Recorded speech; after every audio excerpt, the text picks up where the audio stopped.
Hello everyone, this is Indra Vikram. Welcome to social school. और आज अब हम क्लास 11th का सेकंड चैप्टर कवर करने जा रहे हैं जिसका नाम है एन एम्पायर अक्रॉस 3 कॉन्टिनेंट्स।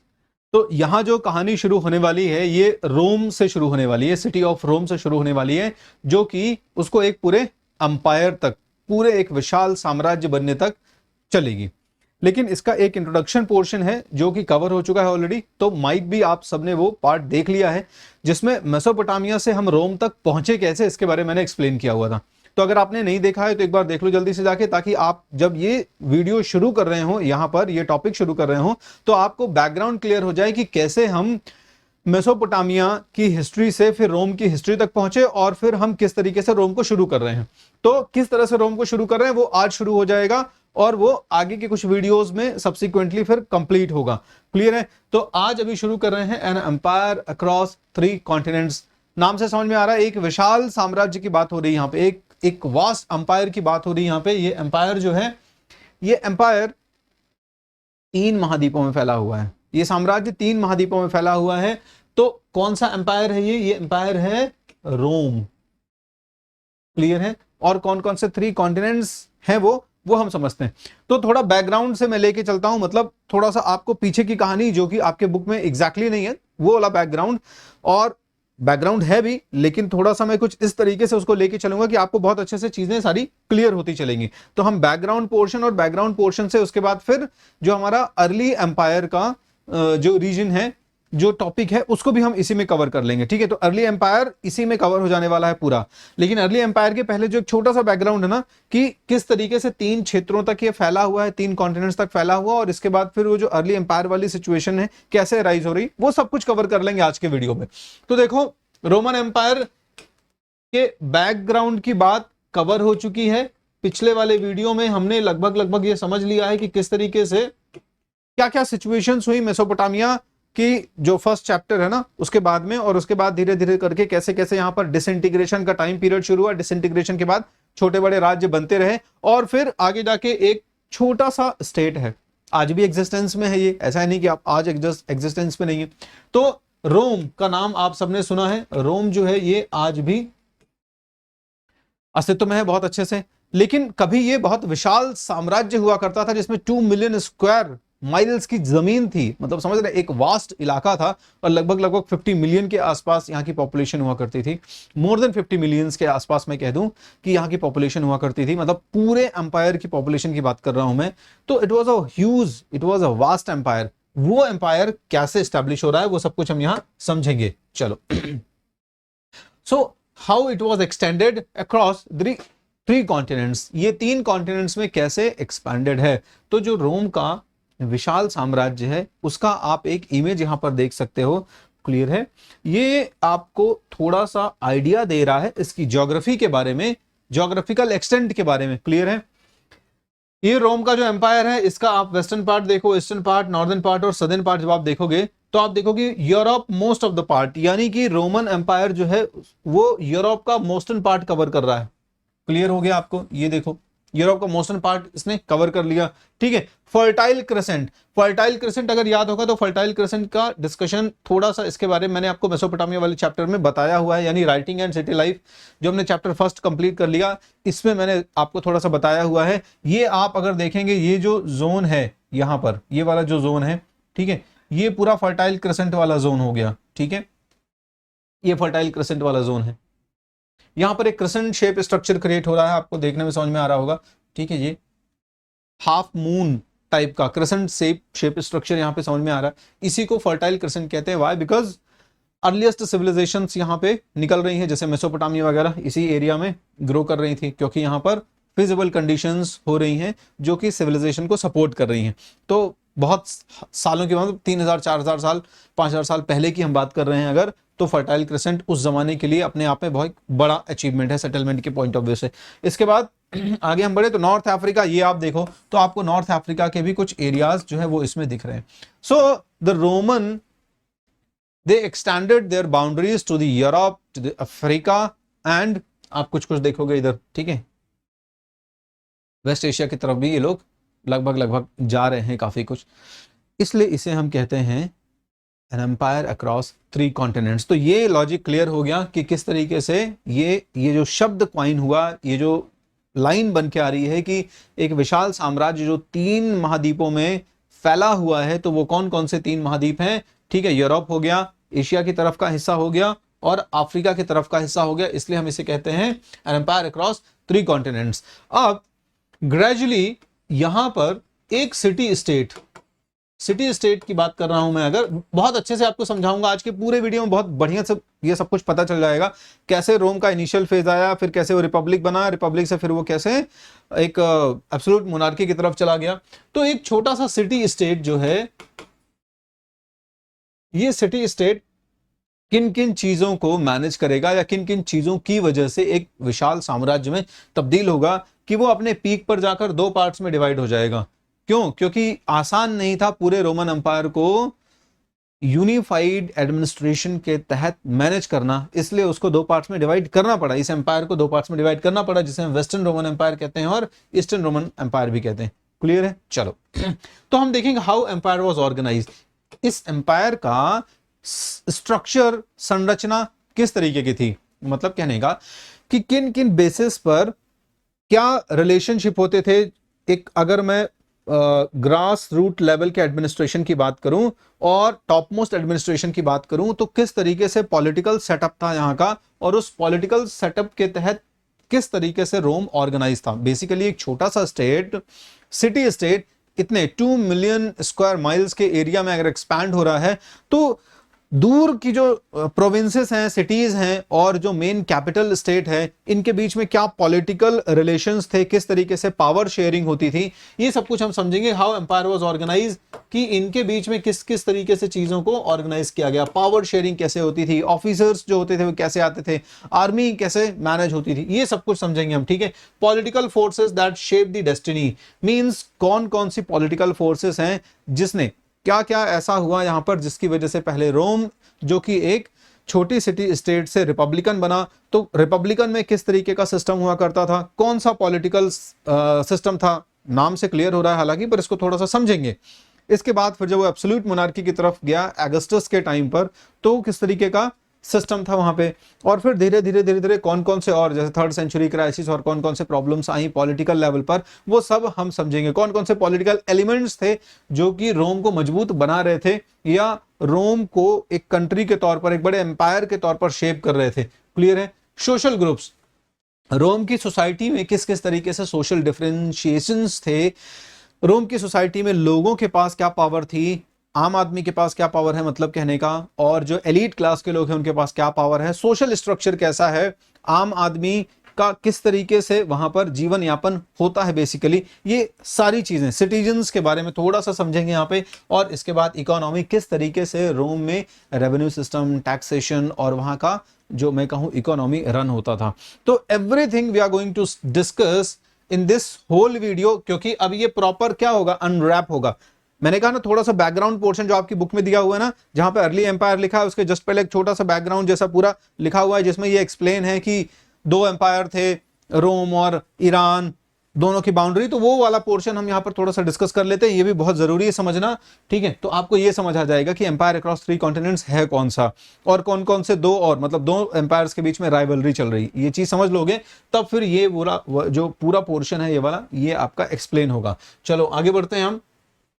अब हम यहां पर ये समझ लें पहले, जब भी किसी हिस्टोरिकल टॉपिक के बारे में आप पढ़ना शुरू करते हो, जब भी आप हिस्ट्री के बारे में पढ़ना शुरू करते हो, तो हिस्ट्री को समझने के लिए कुछ ना कुछ एविडेंसेस होने चाहिए। अगर आपके पास एविडेंसेस नहीं है तो फिर बड़ा मुश्किल हो जाएगा आपको समझना। सोर्स ऑफ इंफॉर्मेशन ही नहीं है तो फिर उस इवेंट को हिस्ट्री में इंक्लूड ही क्यों करें, अगर जेन्युइन सोर्स ऑफ जो है इंफॉर्मेशन नहीं है ना, फिर तो आप उसको माइथोलॉजी में लेके चले जा सकते हो, जेन्युइन हिस्ट्री में नहीं लेके आओगे। तो यहां पर हमारे पास अगर हम रोम के बारे में आज जानते हैं तो कुछ ना कुछ सोर्स ऑफ इंफॉर्मेशन तो होंगे, वही एविडेंसेस जो है वो मैं यहां पे डिस्कस करूंगा। बेसिकली 3 तरीके के आपके पास एविडेंसेस हैं, जिन एविडेंसेस के बेसिस पर हमें रोम की रिच हिस्ट्री के बारे में पता चलता है। जैसे अभी आप मेसोपोटामिया के बारे में पढ़ रहे थे, तो पहला chapter writing and city life, तो ढेर सारे क्ले टेबलेट्स मिले और तमाम ऑर्नामेंट्स, आर्टिफैक्ट, ज्वेलरी सब कुछ मिल गया, और उसके बेसिस पर आपने मेसोपोटामिया डिसाइड किया। क्लास 12th में अगले साल जाओगे तो हड़प्पा के बारे में पढ़ोगे, तो हड़प्पा यानी कुछ ना कुछ हमें एविडेंसेस ही मिल रहे हैं, तभी हम पर्टिकुलरली एक टॉपिक जो है वो एज अ चैप्टर, एक एज अ जेन्युइन टॉपिक आपकी बुक में आपकी स्टडी के लिए इंक्लूड कर रहे हैं कि ये जेन्युइन हिस्ट्री है, पढ़ो इसको, समझो कि क्या हुआ था, कैसे हुआ था और आज से ये कितना रिलेवेंट है और क्या इसके मायने हो सकते हैं। तो 3 यहां पर बेसिकली एविडेंसेस हैं। सबसे पहला है टेक्स्ट। टेक्स्ट का सिंपल मतलब आपको पता है, कुछ लिखा हुआ, कुछ भी चीजें लिखी हुई, नॉर्मल जो आप टेक्स्ट जैसे लिखते हैं, ठीक है, तो लिखी हुई चीजें मतलब हमारे पास रिटन एविडेंसेस हैं, टेक्सचुअल सोर्सेस हैं यहाँ पे, जैसे हिस्ट्रीज रिटन बाय कंटेम्पररीज, ठीक है, इनको एनल्स भी कहते हैं। एनल्स बेसिकली मतलब एनुअल वर्ड से रिलेटेड है, एनुअल वर्ड जो है ये एनुअल से रिलेटेड है। मतलब होता क्या था कि पर ईयर जैसे किंग हो गया यहाँ का, या किंग की सीनेट हो गई, ठीक है, तो किंग और किंग की सीनेट के बीच में क्या क्या होता था, किस तरीके के एक्सचेंजेस होते थे एडमिनिस्ट्रेटिव अफेयर्स को लेके। किंग जब कभी कुछ ऑर्डर पास करता था तो ऑर्डर पास करने के दौरान क्या क्या चीजें लिखता था, क्या चीजें सीनेट उसको सजेस्ट करती थी, रिकमेंड करती थी, किनको वो अप्रूव करता था, किनको नहीं करता था। तो इससे हमें पता चलता था कि राजा का नेचर क्या है, राजा का पॉलिटिकल एम्बिशन क्या है, राजा की इकोनॉमिक पॉलिसीज क्या है, टैक्सेशंस के बारे में सारी चीजें हमें पता चल जाती हैं। तो एनुअल्स मतलब हर साल दर साल जो एक्सचेंजेस हैं, कम्युनिकेशंस हैं between the king and the senate and between the other people, राजाओं के बीच में, गवर्नर्स के बीच में, जितने भी उस समय डिफरेंट पॉलिटिकल फिगर्स हैं, ठीक है, तो कंटेम्पररी लोग, चाहे ये सीनेट के लोग हों, चाहे ये राजा के कुछ इंपॉर्टेंट गवर्नर्स हों, इनके बीच में जो कुछ भी एक्सचेंजेस हुए होंगे उनको जो रिटन फॉर्म में लिखा गया होगा उन्हीं को एनल्स कहते हैं। अब इसमें बहुत सारी चीजें आ सकती हैं, जैसे लेटर की बात कर दी मैं, स्पीच को भी नोटिफाई किया गया होगा कि उसका बाकायदा नोटिफिकेशन एक रिटन फॉर्मेट में बना होगा। लॉज वगैरह जो लिखे गए थे उनको भी रिटन फॉर्म में किया गया, मतलब जो इंप्लीमेंट करने के लिए राजा ने अनाउंस करे उनको बाद में रिटन फॉर्म में किया गया होगा। तो ये सारी चीजें साल दर साल, ऑब्वियसली कभी राजा ने कुछ अमेंडमेंट करे लॉ में तो वो भी कोडिफाई होगा, लिखा जाएगा, तो वो सब हमें आज के डेट में पता चलता है। क्लियर है? फिर हम आते हैं डॉक्यूमेंट। तो कुछ दस्तावेज तैयार किए गए हैं, मतलब प्रॉपर डॉक्यूमेंटेशंस किया गया होगा। ये तो चीजें लिखी गई है, मान लो जैसे बहुत सारे लेटर्स का एक कलेक्शन ही कर दिया गया, बहुत सारे स्पीचेस का एक कलेक्शन ही कर दिया गया, या फिर कुछ ऐसे पर्टिकुलर डॉक्यूमेंट्स तैयार किए गए इकोनॉमी के ऊपर, पॉलिटिकल सिस्टम के ऊपर, रिफॉर्म्स को लेकर, ठीक है, सोशल सिस्टम के ऊपर। तो डिफरेंट जो डॉक्यूमेंट्स थे, इन डॉक्यूमेंट्स से भी हमें पता चलता है। ये डॉक्यूमेंट्स बेसिकली 2 पार्ट में डिवाइडेड हैं, ठीक है, पेपायर्ड हैं, ठीक है, और इंस्क्रिप्शंस हैं। इंस्क्रिप्शंस आपको बहुत अच्छे से अगर पता है तो ठीक है, नहीं पता है तो देखो बड़ी सिंपल सी चीज होती है, किसी भी सरफेस पर, बड़े इजी वर्ड में बता दो, किसी भी सरफेस के ऊपर कुछ भी आप जब लिखते हो, जैसे मेटल की सरफेस हो गई, अब मेटल सरफेस के ऊपर जो है वो कुछ क्या है, खुदा हुआ सा लिखा है, ठीक है, इनग्रेव्ड राइटिंग है, तो उसको इंस्क्रिप्शन कहते हैं। वुडन सरफेस पर हो सकता है, मेटल सरफेस पर हो सकता है, स्टोन सरफेस पर हो सकता है। तो जब भी आप एक सॉलिड सरफेस पर कुछ मैसेज इनग्रेव करवा रहे हैं, खुदवा रहे हैं, तो उसको हम इंस्क्रिप्शन नाम दे देते हैं। क्लियर हो गया? बड़े इजी वर्ड में मैंने आपको बता दिया। अब ये इंस्क्रिप्शंस जो है उस जमाने में कुछ कुछ आपको मिले हैं जिनसे आपको पता चलता है social, political, economic, religious status के बारे में। इसके अलावा पेपायर एक बड़ा प्लांट, छोटा सा, मतलब छोटा सा प्लांट होता है, बड़ा नहीं, मतलब बड़ा कॉमन सा छोटा सा प्लांट होता है, शायद आप लोगों ने देखा भी होगा। उसकी जो स्टेम होती है बहुत पतली सी होती है, इस तरीके से बहुत पतली सी स्टेम होती है, ग्रीन कलर की, ठीक है, ग्रीन कलर की स्टेम होती है, और इसके ऊपर ऐसे व्हाइट टाइप के छोटे छोटे वो निकले होते हैं। ऐसा माइट भी देखा होगा, आप इमेजेस सर्च कर लो, इमेजेस सर्च करोगे तो बड़ी आसानी से आपको इसकी पेपरस प्लांट सर्च करोगे ना, बड़ी इजीली पेपरस प्लांट आपको दिख जाएगा। छोटा सा पतला सा प्लांट होता है ये, और पतले से प्लांट के ऊपर ना व्हाइट ऐसे छोटे छोटे वो फाइबरस टाइप की लीव्स जैसी आपको दिख जाएंगी। अब ये जो इसका ये स्टेम वाला पोर्शन होता है ना, ग्रीन वाला, इसी से क्या होता था, आगे जाके लिखने के लिए इसको इस्तेमाल किया जाता था। इसकी रीड कलम जैसी एक बनाई जाती थी, और फिर इसको लिखने के लिए इस्तेमाल किया जाता था, और इसी में इसके जो पेपर्स हैं वो भी बनाए जाते थे। तो हमारे पास बहुत सारे क्या हैं, सबसे पहले इंस्क्रिप्शन है। तो ग्रीक जो स्कॉलर्स हैं, ठीक है, ग्रीक स्कॉलर्स हैं, तो ग्रीक स्कॉलर्स ने बहुत सारे इस इंस्क्रिप्शंस लिखे हुए हैं, जो उस समय जैसे प्लिनी हो गया, ठीक है, और तमाम यूरोप में सीनेट में ही बहुत सारे ऐसे स्कॉलर्स होते थे, ठीक है। तो यूनानी इतिहासकार बहुत सारे आपको फेमस हैं। ये यूनानी इतिहासकार अपने ज़माने में जिन मैसेजेस को जहाँ जहाँ जिस तरीके से लिखवाए होंगे, उससे भी हमें बहुत कुछ वहाँ के रोम के पॉलिटिकल सिस्टम का या रोम की जर्नी का जिक्र मिलता है। पेपायर, the papyrus was a reed like plant, जो मैंने आपको बताया कि एक रीड लाइक प्लांट है। रीड्स आपने मेसोपोटामिया में पढ़ रखा है, ठीक है। तो एक पौधा ही है जो कि नाइल नदी के किनारे उगता था इजिप्ट में, मिस्र में, और उसी से फिर क्या किया जाता था, राइटिंग मटेरियल जो है प्रोड्यूस किए जाते थे। तो हमारे पास ढेर सारे मिले हुए हैं ये, इन पर रिटन फॉर्म में चीज़ें लिखी हुई हैं। फिर मटेरियल रिमेन्स, तो वाइड रेंज ऑफ आइटम, जैसे आप देखोगे बिल्डिंग्स बनी हुई हैं, कोलोजियम वगैरह बना हुआ है, ठीक है, रोम का, वो सब देख के आ जाओगे। तो रोम के ज़माने की जितने भी बिल्डिंग हैं आज भी बहुत सारी वहाँ पर इंटैक्ट हैं। आप जब कभी पिक्चर में देख लो, अगर जाने का मौका ना मिले तो, ठीक है, मन हो कभी तो घूम के आ सकते हो।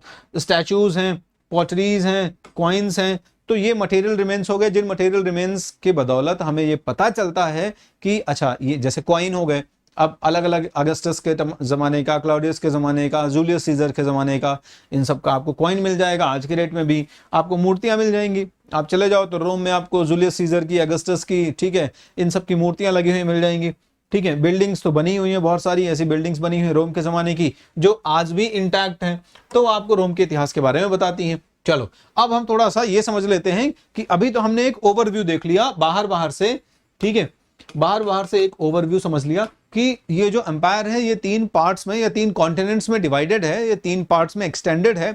तो बेसिकली इसका ज्योग्राफिकल एक्सटेंट कुछ ना कुछ तो होगा, कुछ ना कुछ डिमार्केशन होगा, कुछ ना कुछ बाउंड्रीज होंगी। ऐसा तो हो ही नहीं सकता कि बाउंड्रीज ना हो, डिमार्केशन ना हो, बिना बाउंड्री का कोई स्टेट तो नहीं होता। तो हम यही समझेंगे कि बेसिकली ये जो 3 कॉन्टिनेंट्स में फैला हुआ साम्राज्य है, ये बाउंड्रीज कैसे शेयर करता है। क्लियर है? तो ये आपको बहुत अच्छे से क्लियर हो गया कि most of the Europe, middle East और नॉर्थ अफ्रीका का जो हिस्सा है, ठीक है, मिडिल ईस्ट का, अच्छा मैं वेस्ट एशिया कह रहा था वहां पे, it is basically middle east, okay. So most of the, मतलब एशिया की तरफ जा रहा है बेसिकली, ऐसा कह दो आप। So most of the Europe का हिस्सा, मिडिल ईस्ट और North Africa, these are the 3 important parts जो कि रोमन एम्पायर के पार्ट हैं।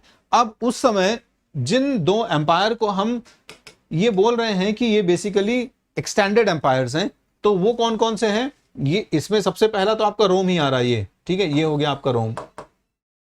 अब ये जो रोम है ये सबसे इंपॉर्टेंट हो गया, इसी के बारे में पूरा चैप्टर डेडिकेटेड है। क्लियर है? इसके अलावा दूसरा इसका एक राइवल है, ठीक है, एक राइवल एम्पायर है जिसका नाम है ईरान। तो ईरान के बारे में भी थोड़ा थोड़ा आप पढ़ते रहोगे, मतलब इसमें पूरा फोकस रोम के ऊपर है, लेकिन कभी कभी डिस्कशन के दौरान जब कभी कुछ कंपैरिजन होगा तो कंपैरिजन इसका ईरान के साथ ही होगा, क्योंकि ईरान भी अपने आप में एक बड़ा एम्पायर है वहां पे। क्लियर है? तो अगर मैं देखूं तो रोमन एम्पायर और ईरानी एम्पायर जो है, जिसे आप पर्शियन एम्पायर भी कह दो अगर, तो इनके बीच की जो बाउंड्री है, ये बाउंड्री अगर आप आज के डेट में अगर ढूंढना चाहोगे, ठीक है, तो मेसोपोटामिया जाना पड़ेगा। मेसोपोटामिया थोड़ा सा वेस्ट की तरफ, मतलब इधर ईस्ट की तरफ और जाना पड़ेगा। इधर मेरे ख्याल से है नहीं, डेमस्कस, हाँ ठीक है, इफियस, ऑलराइट, कोई दिक्कत नहीं है। इस पोर्शन में जब जाओगे ना तो ये हो गया आपका, ये मिडिल ईस्ट वाला हिस्सा हो गया, और यहीं से जब आप पढ़ोगे आगे तो आपको मेसोपोटामिया मिल जाएगा, और मेसोपोटामिया जब आपको मिलेगा तो वहाँ यूफ्रेट्स और टिग्रिस रिवर मिल जाएंगी, और यूफ्रेट रिवर जो है यही बेसिकली इनके बीच की बाउंड्री बनाती है। ठीक है, ये बहुत अच्छे से क्लियर है, पढ़ चुके हो लास्ट चैप्टर में यूफ्रेट्स और टिग्रिस रिवर के बारे में कि यही वो रीजन था जहाँ पे मेसोपोटामिया था। तो बेसिकली जो यूफ्रेट रिवर है ना, यही इन दोनों के बीच बेसिकली एक बाउंड्री बनाती थी। मैं कह दूं कि एक तरीके से इन्होंने डिसाइड किया होगा शायद अपने आप में म्यूचुअली कि इसके वेस्ट वाला इलाका तुम्हारा है, ईस्ट वाला इलाका हमारा है। ठीक है, इस ये नदी जो है वो सीमा रेखा के तौर पर मानी जाएगी। चलो आगे बढ़ते हैं। तो अब हम रोम के बारे में समझ रहे हैं कि रोम की जो बाउंड्रीज हैं, बेसिकली रोम की जो बेसिकली बाउंड्रीज हैं ये कहां से कहां तक है। तो आपने बहुत अच्छे से भी पूरा मैप देख लिया। ठीक है, तो आप जब मैप को वापस से एक बार समझने की कोशिश करोगे तो इस मैप में आपको क्या दिख रहा है यहाँ पर, ठीक है, ये यहाँ पर राइन और डेन्यूब रिवर्स दिख रही हैं आपको। ये रिवर जो हो गई, ये हो गई राइन नदी और ये हो गई आपकी डेन्यूब नदी, ठीक है। तो राइन रिवर और डेन्यूब रिवर ये दो इंपॉर्टेंट रिवर्स हैं जो कि रोम की नॉर्दर्न बाउंड्रीज को फॉर्म करती हैं, ध्यान रखना, क्लियर है।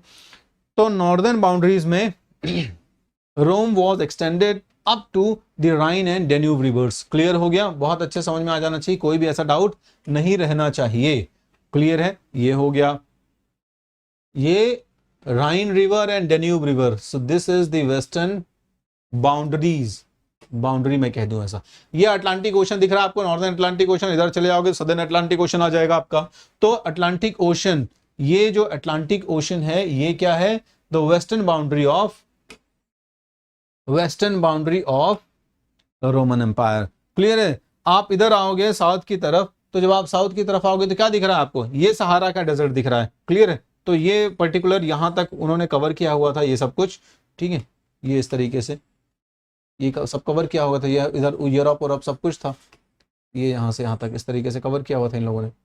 तो अगर आप देखो तो सहारा का डेजर्ट ये क्या करता था, दक्षिणी सीमा, सदर्न बाउंड्री जो होती थी रोमन एम्पायर की, it touches to the Saharan desert.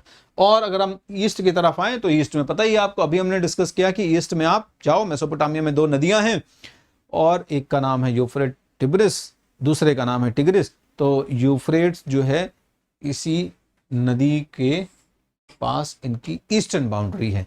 ये क्लियर हो गया। सो बाउंड्रीज क्लियर है सभी को कि northern Rhine and Danube, western Atlantic ocean and the southern Sahara desert, eastern the Euphrates river. All right, चलो आगे बढ़ते हैं। अब देखो यहां से हम कहानी शुरू करते हैं अर्ली एम्पायर की, क्लियर है।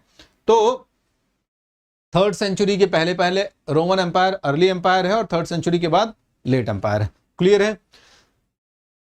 यहां पर जो है ये कंप्लीटली, ठीक है, आप देखोगे जो कल्चरली ये काफी डाइवर्स है, कल्चरली, ठीक है, CULTURE, कल्चरली डाइवर्स है काफी ज्यादा, ठीक है। तो रोमन एम्पायर की हम बात कर रहे हैं अभी बेटा, अर्ली एम्पायर की बात कर रहे हैं, क्लियर है। अगर मैं रोम की थोड़ी सी हिस्ट्री आपको बता दूं, ठीक है, तो बेसिकली जो पूरा रोम है इसको आप 3 पार्ट्स में डिवाइड कर सकते हो। ये आपके समझने के लिए इसलिए है ताकि आपको अर्ली एम्पायर का जो एक दिमाग में कॉन्सेप्ट बना हुआ ना, ये क्लियर हो जाए कि अर्ली एम्पायर कहां से कहां तक था और उसके बाद फिर किस तरीके के पॉलिटिकल चेंजेस हुए। तो अगर मैं थोड़ा सा इसको बताऊं तो आपका जो रोम है ना, ये एक छोटे सिटी स्टेट से, छोटा सा सिटी स्टेट है और वहां पर छोटे छोटे राजा वगैरह का इस तरह का सिस्टम है। अब ये छोटे स्टेट से जब ग्रो होना शुरू होगा ना, तो अराउंड 753 BC की बात कर रहा हूं मैं, 753 BC के आसपास रोम जो है वो तेजी से ग्रो होना शुरू होगा। एक्सपेंशन की पॉलिसी, यहाँ के जो किंग्स हैं वो थोड़ा सा इंपॉर्टेंट रोल प्ले करना शुरू करेंगे यहाँ पॉलिटिकल सिस्टम में। तो 753 से आप मान के चलो कि 509 something, I am not sure but around something like that, ठीक है, 509 के आसपास जो है ये जो टाइम पीरियड कहलाता है, ये इसको रीगल रोम भी कहते हैं, ध्यान रखना, ठीक है। रीगल रोम ये वो टाइम था जब रोम में एम्परर्स या किंग, जो रोमन किंग है ये रूल करते हैं, राजतंत्र है एक तरीके से, मोनार्कियल सिस्टम है, रोम में मोनार्क्स रूल करते हैं। इसके बाद 509 के आसपास अगर मैं कहूं तो 509 BC से लेके 27 BC तक, ये बहुत इंपॉर्टेंट टाइम पीरियड है, from 509 BC around two 27 BC, ठीक है। ये 509 अराउंड मैं बोल रहा हूं, अप्रोक्सीमेट बोल रहा हूं, एग्जैक्टली नहीं, but 27 BC is fine, 27 confirm है। तो अराउंड इस टाइम से लेके इस टाइम तक क्या है, रोम जो है ये रिपब्लिक है। अब रिपब्लिक का मतलब बहुत अच्छे से पता होता है तुम लोगों को, कोई डाउट नहीं होना चाहिए इसमें। रिपब्लिक का मतलब होता है कि इलेक्टेड रूलर होगा इस समय, या Rome will be govern by the group of elected people. तो यहाँ पे किंग जैसा इंस्टीट्यूशन है, बट किंग हमेशा सीनेट के अंडर में काम करता है एक तरीके से, और सीनेट बहुत इंपॉर्टेंट रोल प्ले करती है। तो इसलिए इसको गवर्नर्स जो है वो इलेक्ट होते हैं और इस तरीके से वो एडवाइस करते हैं किंग को, और इस तरीके से किंग वो डिसीजन लेता है, या आपका मैं कहूं कि जो अफेयर्स हैं, पॉलिटिकल अफेयर्स, वो रन करता है। तो बहुत इंपॉर्टेंट टाइम पीरियड है 509 टू 27 BC। अब इसी दौरान जब है रोम में बड़े लेवल पर संघर्ष भी हो रहे हैं, बहुत बड़े बड़े लेवल पर संघर्ष हो रहे हैं। और 27 के जस्ट पहले जो आखिरी राजा है जूलियस सीजर है, ध्यान रखना। तो ये जो जूलियस सीजर है इसने एक्सपांशन की पॉलिसी भी काफी अपनाई हुई है, सिविल वॉर छिड़ा है इसी समय। तो इसके बाद 27 से लेके 27 बीसी से लेके 476 एडी के आसपास तक, अराउंड 476 एडी, रोम जो है ये क्या है, एब्सोल्यूट मोनार्की या एम्पायर, रोमन एम्पायर। तो हम ये जो पूरा चैप्टर भी हम कवर कर रहे हैं ना, ध्यान रखना, ये मैंने कहा ना 3rd सेंचुरी, ठीक है। तो 3rd सेंचुरी बीसी से हम शुरू कर रहे हैं आगे जाके, और sorry early up to 3rd century BC, early up to 3rd century BC, और 3rd सेंचुरी बीसी के बाद जो है वो लेट एम्पायर शुरू होगा। तो 3rd सेंचुरी के आसपास क्राइसिस आएगी। और अभी मैं जो आपसे शुरू करूं अगर, तो ये देखो, ये लगभग ये 27 to 476, ठीक है, हाँ फिर कंफर्म है, ये 476 मतलब लगभग आपका वही 3rd सेंचुरी के आसपास क्लियर हो रहा है। तो early up to 3rd century Roman empire को भी पर्टिकुलरली इस पूरे रोमन एम्पायर की जो बात कर रहे हैं इसको भी 2 पार्ट्स में इन्होंने डिवाइड कर दिया है आपके पढ़ने के लिए। यहाँ पे होपफुली कोई कंफ्यूजन नहीं होगा यहाँ पे, ठीक है। ये जो मैंने पूरा आपको यहाँ पे क्लासिफिकेशन बता दी है, क्लासिफिकेशन बताया कि कैसे रोम का टोटल गवर्नमेंट हुआ, टोटल यहाँ पे जो गवर्नमेंट बनी किंग्स की, ये कितने फेजेस में ट्रांसफॉर्म हुई। और इस ट्रांसफॉर्मेशन के दौरान भी जो हमारे बुक में हमें पढ़ना है वो बेसिकली रोमन एम्पायर के बारे में पढ़ना है, यानी ये 27 से लेके 476 एडी। इसके बाद धीरे धीरे रोम का डिसइंटीग्रेशन शुरू हो जाएगा, ध्यान रखना, बहुत बड़े लेवल पर डिसइंटीग्रेशन शुरू हो जाएगा। रोम 2 पार्ट में डिवाइड हो गया, आपको पता ही है। डिवाइड होने के साथ साथ फिर क्या होगा, जो लोकल छोटे छोटे यहाँ पर ट्राइब्स हैं ये किंग्स के ऊपर अटैक करना शुरू करेंगे, रोम पूरी तरह से डिसइंटीग्रेट हो जाएगा। और फिर आधे से ज्यादा हिस्सा जो है उधर अरब इन्वेजन होना शुरू हो जाएगा, इस्लाम का उदय होगा। और इस्लाम के उदय के साथ में ही जो आक्रमण होंगे तो बहुत सारा हिस्सा जो रोम का है वो अरेबियन इन्वेजन में चला जाएगा, इस्लामिक जो है वो उनके साथ चला जाएगा, मतलब कह दूं मैं कि इस्लामिक एडमिनिस्ट्रेशन में आ जाएगा बेसिकली, क्लियर है। तो अर्ली और लेटर यानी 3rd सेंचुरी के आसपास, 3rd सेंचुरी के आसपास की जो हमारी कहानी है, ठीक है, ये अप टू 3rd सेंचुरी हमें पढ़ना है पहले, मतलब 27 से 476 तक हम आएंगे पहले, तो एक ये पढ़ेंगे और इसके बाद आफ्टर 3rd सेंचुरी यानी 476 एडी के बाद का भी पढ़ेंगे। होपफुली अब क्लियर हो गया होगा। तो अर्ली और लेट इस तरीके से बाइफरकेटेड है, मतलब 27 बीसी से 476 एडी तक का जो आपका ये है 3rd सेंचुरी तक का, ठीक है। होपफुली कोई डाउट नहीं होगा यहाँ पे, बहुत अच्छे से समझ लेना है इसको। अगर यहाँ पर डाउट होगा तो फिर आगे आप ये अर्ली और लेट वाले फेज पे हमेशा कंफ्यूज रहोगे, क्लियर है। तो अर्ली जो है 27 से 476 है ये वाला, और फिर 476 एडी से, और उसके बाद की जो कहानी है 3rd सेंचुरी से आफ्टर 3rd सेंचुरी, जो 3rd सेंचुरी क्राइसिस आएगी उसके बाद की जो कहानी है वो लेट एम्पायर है। तो बेसिकली हम सिर्फ रोमन एम्पायर के बारे में पढ़ रहे हैं, यानी कि ये जो आपका रिपब्लिकन वाला फेज है इसको हम नहीं कवर कर रहे हैं, और ये भी कवर नहीं कर रहे हैं, हमारी बुक में ये नहीं दिया है, हमें इससे कोई मतलब नहीं है, क्लियर है। हमको रोम के उस पार्ट से मतलब है जब रोम एम्पायर बन गया है। तो ये कल्चरली काफी डाइवर्स है, ध्यान रखना यहाँ पे क्या कल्चरल डाइवर्सिटीज हैं। ये कल्चरल डाइवर्सिटीज हम धीरे धीरे समझेंगे रोम में, क्यों, क्योंकि इतना बड़ा रोमन एम्पायर है, जब एम्पायर ही बन गया है तो आप देखोगे कि यूरोप का हिस्सा आ रहा है, मिडिल ईस्ट का हिस्सा आ रहा है, और इसके बाद आपका क्या नाम है, अफ्रीका का हिस्सा आ रहा है। तो इतने बड़े हिस्से पर कितना डाइवर्स कल्चर होगा। ये सारा डाइवर्स कल्चर जो है वो रोम का हिस्सा, एक तरीके से रोमन एम्परर जो है इसने अफ्रीका के लोगों को भी रोमन सिटीजन माना हुआ है, यूरोप के लोगों को भी रोमन सिटीजन माना हुआ है, और इधर आप मिडिल ईस्ट की तरफ आ रहे हैं, इसका भी ये लोग भी जो है वो अपने आप को रोमन सिटीजन ही मान रहे हैं। तो रोमन सिटीजन्स में भी आप देख रहे हो कितनी बड़ी डाइवर्सिटी है, क्लियर है। इसलिए कह रहे हैं हम कि culture was so vast and diverse, common system of governance इतना विस्तृत और विशाल होने के बावजूद भी यहाँ पर ये बहुत इंपॉर्टेंट लैंडमार्क चीज है कि जो गवर्नेंस का सिस्टम था ये कैसा था, कॉमन था, कॉमन गवर्नेंस, यानी कि ऐसा नहीं है कि डिवाइड कर दिया रोम के सम्राट ने कि अपने अपने हिसाब से चीजें चलती रहे, नहीं, सेंट्रलाइज एडमिनिस्ट्रेटिव सिस्टम करने की कोशिश की, और इस सेंट्रलाइज एडमिनिस्ट्रेटिव सिस्टम में जो रोम था ये सेंटर ऑफ पावर था, ध्यान रखना, क्लियर है। So Latin and Greek, Latin and Greek were the language of administration. इतने विशाल साम्राज्य में, ये आगे जाके समस्या का भी कारण बनेगा, ठीक है। तो इतने विशाल साम्राज्य में दो मुख्य भाषाएं जो है वो लैटिन और यूनानी भाषा, ग्रीक को ही यूनानी कहते हैं बेसिकली, ठीक है। तो Greek language and Latin languages, क्योंकि बेसिकली जो लैटिन स्पीकिंग पीपल और ग्रीक स्पीकिंग पीपल जो है ये ज्यादातर एडमिनिस्ट्रेशन में है, इसीलिए जो लैंग्वेज ऑफ एडमिनिस्ट्रेशन है वो भी जो है वो ग्रीक और लैटिन ही रहेगी। क्लियर है।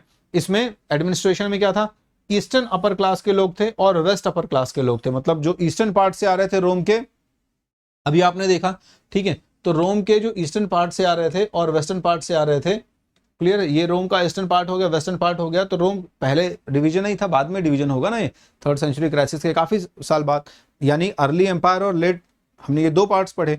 तो अर्ली एम्पायर में कुछ नहीं है, लेट के काफी बाद फिर जब ये डिवीजन हो जाएगा, ठीक है, जब डिवीजन हो जाएगा उसके बाद फिर अलग अलग सिस्टम, 2 जगह इस तरह से पूरा गवर्नेंस, सीनेट और ये सब कुछ डिफरेंट हो जाएगा। लेकिन जब तक नहीं है तब तक आपको ऐसे ही पढ़ना है, मतलब यूनिफाइड तरीके से पढ़ना है। तो जो ईस्टर्न पार्ट है और वेस्टर्न पार्ट है, यहाँ से जो अपर क्लास के लोग आते थे, उसमें ईस्टर्न पार्ट के जो लोग थे ज्यादातर ग्रीक लैंग्वेज से कम्युनिकेट करते थे, और जो वेस्टर्न पार्ट के लोग थे ज्यादातर लैटिन लैंग्वेज से कम्युनिकेट करते थे। क्लियर है।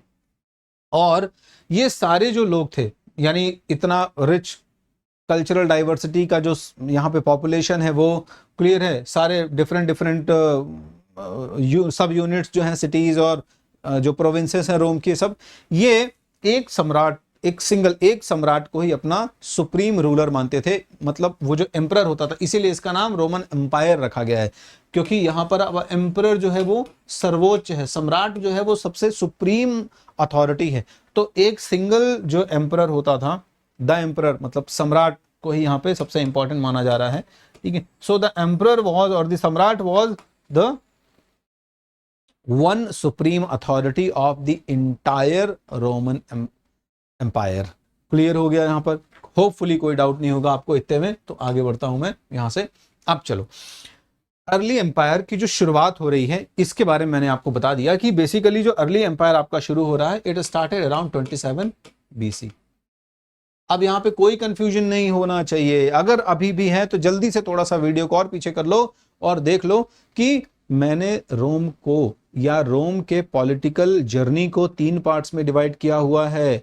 इसमें मैंने रोम की फर्स्ट जो पॉलिटिकल जर्नी है इसमें बताया कि रोम जो है किंग्स के द्वारा रूल हुआ, ये आपका जो शुरू हुआ 700 BC के आसपास से 509 BC तक, और इसके बाद फिर रोम में एक रिपब्लिकन गवर्नमेंट रही जब ग्रुप ऑफ पीपल ने रूल किया, ये 599 से 9 BC से 27 BC के आसपास तक। और उसके बाद फिर 27 BC का जो टाइम पीरियड आ रहा है, रोम में बड़े लेवल पर सिविल वॉर की सिचुएशन है, सिविल वॉर चल रहा है। और जूलियस सीजर जो इसके पहले राजा है, ठीक है, जूलियस सीजर का एडॉप्टेड सन है, ठीक है, या एडॉप्टेड सक्सेसर है, ऐसा कह दो, ठीक है। जूलियस सीजर का एडॉप्टेड सक्सेसर है, ठीक है, उत्तराधिकारी है, जिसने घोषित किया कि भाई मेरे बाद ये बनेगा, जूलियस सीजर ने, ठीक है, वो था ऑक्टेवियन, ठीक है। कौन था? ऑक्टेवियन। तो इसके पहले जो है वो पूरा क्या है? रिपब्लिकन है ना, रिपब्लिकन है ना, क्लियर हो गया ना। 509 BC के आसपास से लेके 27 BC तक रिपब्लिकन है, और 27 से 476 AD तक एम्पायर है, ठीक है।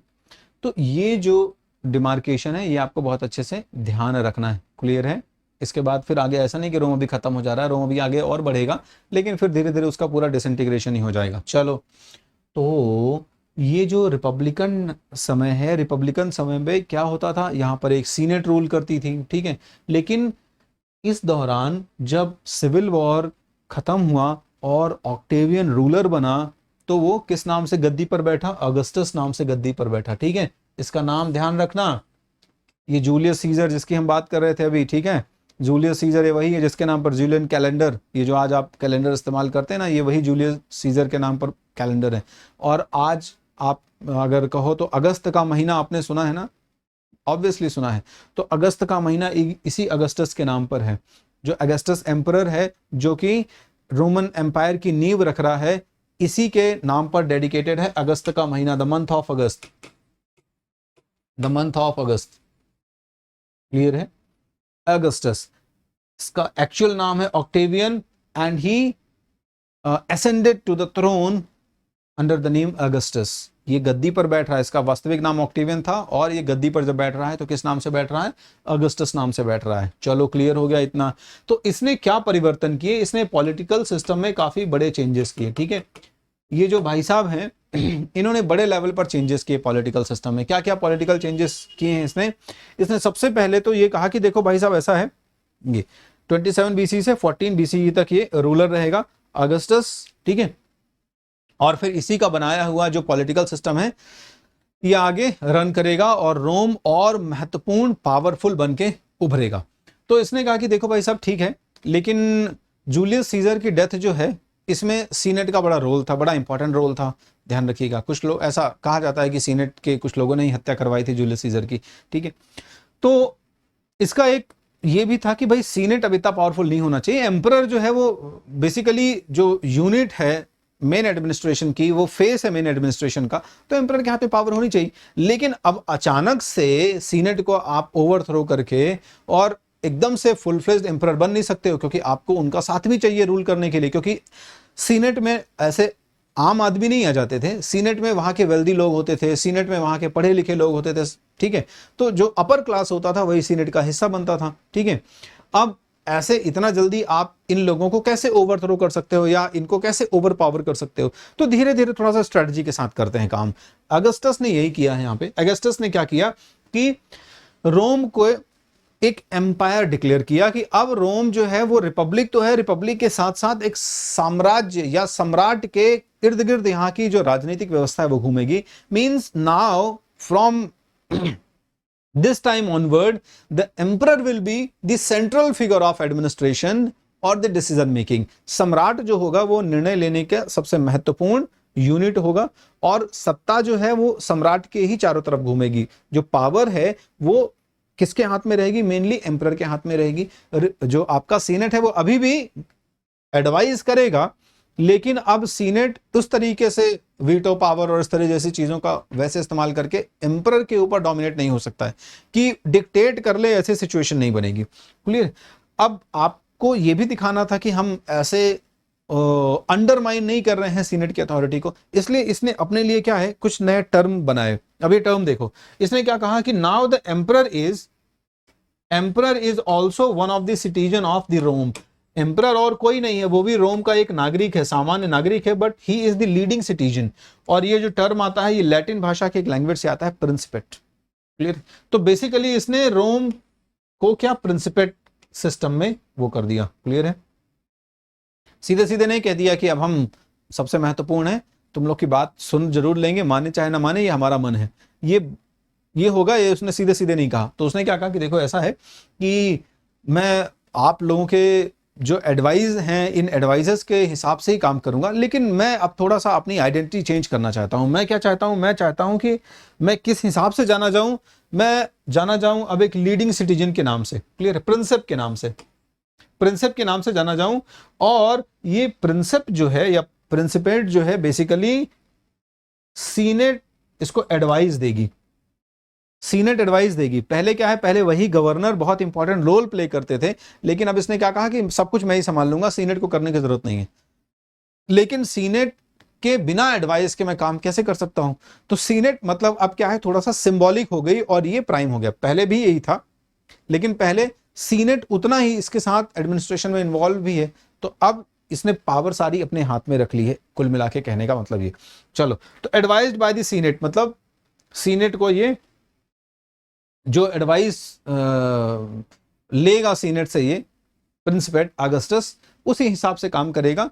और इस तरह से एक नई व्यवस्था में भी पुरानी व्यवस्था का आपको कुछ एंगल दिख जाएगा, बट ये है वैसा नहीं जैसा ये दिखाने की कोशिश कर रहा है। ये एक तरीका है कि ग्रेजुअली पावर जो है वो अपने हाथ में मैं सेंट्रलाइज करना शुरू कर दूं। एकदम से कर दूंगा तो वो भी गड़बड़ है, तो एकदम से नहीं करना है। चलो, सीनेट। अब सीनेट जो है वो क्या था, रोम में सीनेट एक पब्लिक बॉडी है, एक तरीके से कह दो, ठीक है।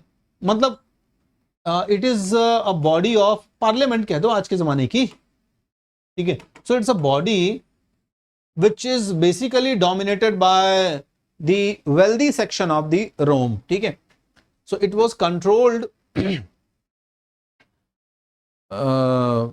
it was dominated by the wealthy section of the society and it control all the affairs of the Rome, ठीक है। तो ये रोम के सारे अफेयर्स को बेसिकली क्या कर रहा है, कंट्रोल कर रहा है। और ये रिपब्लिक तक जब है, यानी 27 बीसी के पहले तक सबसे ज्यादा पावरफुल है। क्लियर है? रोम जब रिपब्लिक था तो रिपब्लिक के दौरान आपकी जो सीनेट है, it was the apex body, basically you can say apex body you can say. और एपेक्स बॉडी का मतलब है कि इतनी पावरफुल है कि अगर किंग को ये कह रहा है कि ये नहीं होना चाहिए तो फिर किंग वो नहीं करेगा। लेकिन अब 27 बीसी के बाद सीनेट उतनी पावरफुल नहीं है, ध्यान रखना, उतनी पावरफुल नहीं है। अब एम्परर इंपॉर्टेंट है। एम्परर जो है वो सेंट्रल फिगर हो जाएगा धीरे धीरे एडमिनिस्ट्रेशन का।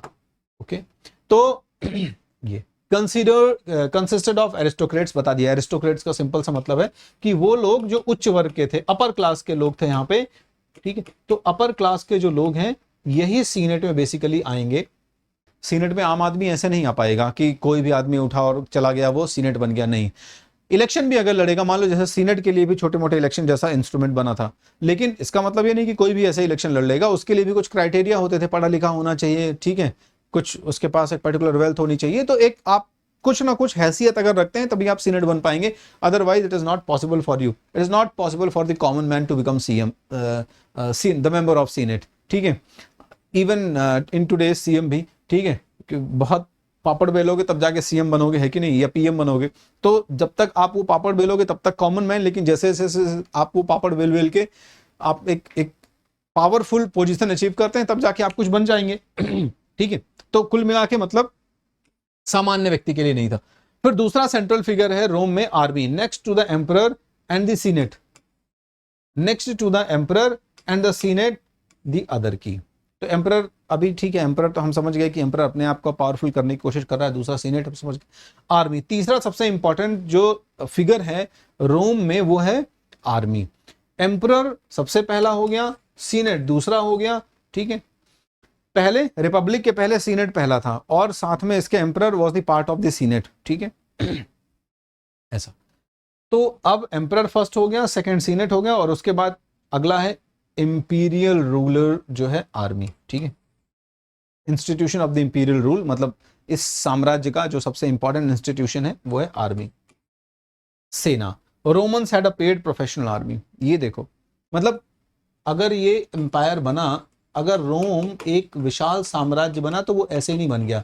रोम के पीछे, रोम के विशाल साम्राज्य बनने के पीछे ये बहुत इंपॉर्टेंट आप जो पैरामीटर्स देख रहे हो ना, वो ये पैरामीटर्स हैं कि पेड सिस्टम है, यानी यहाँ पे जो आर्मी है, आर्मी को एक प्रोफेशनल आर्मी बनाया गया है। ऐसा नहीं है कि जब लड़ने का समय आया तब बोल दिए, अनाउंसमेंट हो गया, फोन कर दिया कि भैया आ जाओ, युद्ध है, बढ़िया लड़ो, या एक आध महीना से राशन दे दिया कि खाओ पियो, अगले महीने झगड़ा करना है, लड़ाई करनी है, बहुत भयानक जाके युद्ध करना है। ऐसा नहीं होता था। प्रोफेशनल पेड स्टैंडिंग आर्मी होती थी वहां पे, जिनको बकायदा वेतन दिया जाता था, ठीक है। While the rivals had conscripted army. Conscripted army वही है बेटा जिसकी बात की मैंने अभी, ठीक है। तो ये वो लोग होते थे जिनको जरूरी नहीं है कि आप ऑल वेदर स्टैंडिंग आर्मी के तौर पर रहो, ऑल वेदर आर्मी नहीं है ये, ठीक है, ऑल वेदर आर्मी नहीं है। जब जरूरत पड़ेगी तब ये आर्मी के तौर पर आ जाएंगे और कंपलसरी होगा सर्विस करना, आर्मी में कंपलसरी होगा आपको सर्विस करना। When it is needed you have to be the part of the military campaign. तो ये हो गया। ईरान वगैरह में इस तरह का सिस्टम था, ध्यान रखना, क्लियर है, ईरान में इस तरह का सिस्टम था। लेकिन हमें रोम में प्रोफेशनल आर्मी देखने को मिलती है, ठीक है। In Roman army soldiers were employed in a minimum of 25 years of service, ठीक है। इसके बाद ये देखो, मतलब एक तरीके से आपकी क्या है, स्थायी नौकरी, सरकारी नौकरी लग गई, ठीक है ना। सरकारी नौकरी लग गई आज की डेट की तरह। अगर आप रोम की आर्मी में एनरोल हो गए हैं, मतलब कहने का कि भर्ती हो गए हैं, रिक्रूट हो गए हैं, तो आपको मिनिमम 25 साल आपको सेवा देनी ही है, ठीक है। In Roman army soldiers were employed in minimum of 25 years of. इससे ज्यादा सर्विस भी क्या देगा, आर्मी में तो लड़ने का काम है। अब 25 साल की उम्र में कोई गया है तो 50 साल में रिटायर होकर आ जाएगा, 30 साल की उम्र में गया तो 55 साल की एज में रिटायर होकर आ जाएगा। अब इसके ऊपर क्या लड़ पाएगा, मतलब 40 के 45 के ऊपर तो वैसे भी धीरे धीरे युद्ध करने की जो कैपेबिलिटी है उसमें वो एक्साइटमेंट नहीं रह जाएगा। पर फिर भी जैसे 18 साल में ले लिया, 20 साल में ले लिया, 22 साल में ले लिया, तो उसके बाद आपको जब भी आप 20 साल के हैं तो अगले आप 25 साल तक सर्व करेंगे। क्लियर है? तो ये एक बहुत इंपॉर्टेंट एस्पेक्ट आपको देखने को, मतलब आप लगभग 45 के आसपास जब पहुंचेंगे तब तक आप आर्मी में रहेंगे और आपका मन है तो आप और आगे सर्व कर सकते हैं रोम की आर्मी को। So this is the unique system. Clear है? लार्जेस्ट सिंगल ऑर्गेनाइजेशन बॉडी, ठीक है। ये जो आर्मी है ये it was the largest single organised body, means fully organised as per the rules and regulation. Clear है? रोमन जो आर्मी है it was the mightiest army, ऐसा वैसा भी नहीं था, सशक्त सेना होती थी रोम के लोगों की। तो ये अपने आप में सबसे बड़ा इंस्टीट्यूशन है एक तरीके से रोम का। इतना बड़ा इंस्टीट्यूशन, मतलब जिसकी स्ट्रेंथ इतनी बड़ी हो, इतने लार्ज अमाउंट की स्ट्रेंथ और दूसरे इंस्टीट्यूशन में नहीं है रोम में, है ना। आप देखेंगे बाकी जो बॉडीज हैं वो छोटी छोटी बॉडीज हैं, अगर हैं भी गवर्नेंस की बॉडीज या एडमिनिस्ट्रेशन में हेल्प करने वाली, तो वो इतने बड़े अमाउंट में पॉपुलेशन को होल्ड नहीं करती हैं। यहां पर 4th सेंचुरी आते आते आप देखोगे कि 6 लाख की स्ट्रेंथ है रोम के आर्मी की। दैट इज ह्यूज स्ट्रेंथ, ठीक है। 6 लाख के आसपास strength is the huge strength, समझ रहे हैं। मतलब कोई भी अगर आसपास छोटा सा मन भी करे कि कभी युद्ध कर ले रोम की सेना के साथ, तो संभव नहीं है। एक बड़ी सेना को ही युद्ध के लिए आना पड़ेगा अगर रोम के साथ, ये रोम के सम्राट के साथ युद्ध करना है। तो 4th सेंचुरी आते आते 6 लाख तक आर्मी जो है इंक्रीज हो रही है, मैन पावर इंक्रीज हो रहा है। It had the power to determine the fate of the emperor. इतनी बड़ी सेना एक अगर पॉजिटिविटी या मैं कहूं कि एक अवसर है, तो एक कहीं कहीं नुकसान का भी संकेत है, एक लॉस का भी इंडिकेशन है। क्यों? क्योंकि कभी मान लो जब एम्परर, क्योंकि अब इतनी बड़ी सेना है तो हमेशा क्या है, आर्मी के साथ एक बड़ी इंपॉर्टेंट चीज होती है कि भाई उनका लड़ना काम है, वो बहुत फॉर्मेलिटी, डॉक्यूमेंटेशन, एडमिनिस्ट्रेशन इसके चक्कर में नहीं रहते हैं। उनको तो बस आप कह दो कि तलवार उठाओ गर्दन काट दो, और वो इसके चक्कर में रहते हैं। मतलब यही उनका मेन पेशा ही है, इसी के लिए भर्ती होते हैं, मरने मारने के लिए। तो उनको ऐसा सम्राट भी चाहिए। अब उनको मान लो सम्राट आ गया कि बहुत ही ज्यादा प्रोसीजर फॉलो करता है, तो कहेंगे यार क्या ये पेपर के चक्कर में पड़ा रहता है कि नहीं, पहले पास होगा, बिल पास होगा, फिर ये होगा, फिर वो होगा, फिर अप्रूवल होगा सीनेट का। कहा युद्ध करो, क्योंकि अगर हम बचेंगे तो सीनेट बचेगी, हम नहीं बचेंगे तो फिर सीनेट क्या बचेगी, फिर अप्रूवल के चक्कर में बैठे रहोगे। तो इनका बहुत कुछ इंक्लिनेशन मैटर करता था। अगर आर्मी पसंद करती है सम्राट को, मान लो कभी ऐसी सिचुएशन होती है जिस सिचुएशन में एक ही फैमिली के कंटेंडर्स, 2-2, 3-3 कंटेंडर्स आ गए कि भाई मैं भी सम्राट बनूंगा, मैं भी सम्राट बनूंगा, तो वो व्यक्ति के सम्राट बनने के चांसेस 100% है जिसको आर्मी भी पसंद कर रही है। क्लियर है? हालांकि इस तरह के ज्यादा वो नहीं है, एविडेंसेस हमें नहीं मिल रहे हैं, आगे मिलेंगे, ऐसी बात नहीं है। तो छोटे मोटे का एविडेंसेस इस तरह के आएंगे जब सम्राट हेल्प लेगा आर्मी की, ध्यान रखना। तो this institution of army had the power to determine the fate of the emperor. ठीक है, अगर एम्परर को पूरी तरीके से सपोर्ट कर रही है आर्मी, तो फिर तो एम्परर की बल्ले बल्ले है, सीनेट कुछ नहीं बिगाड़ सकती ज्यादा एम्परर का। ठीक है, मान लो कभी सीनेट कोशिश भी करे, हालांकि सीनेट अब नए सिस्टम, प्रिंसिपेट सिस्टम में उतनी पावरफुल नहीं है, पर फिर भी अब वेल्दी लोग हैं, कोशिश चाहें, क्योंकि हमेशा सीनेट के जो लोग हैं ना वो चाहेंगे ना कि आर्मी उनके अंडर में रहे, पर जो आर्मी है वो हमेशा ये चाहेगी कि भैया राज्य सुरक्षित रहे, राजा के साथ अपनी बनती रहे, बाकी फिर फॉर्मेलिटी देखी चली जाएगी। वो बहुत फॉर्मेलिटी के चक्कर वाले लोग नहीं।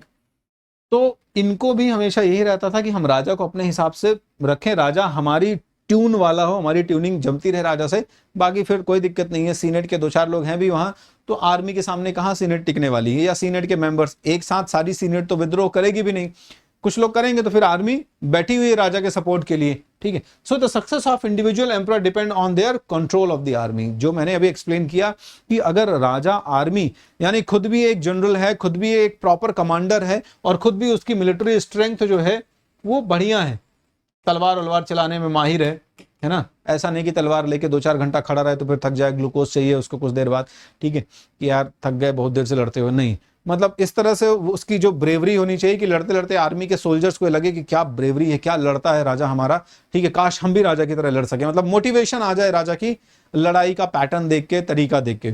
तो success of individual emperor depend करता था कि वो आर्मी को कंट्रोल कर पाए कि नहीं कर पा रहा। Divide in army resulted in civilisation, ठीक है ना, civil war.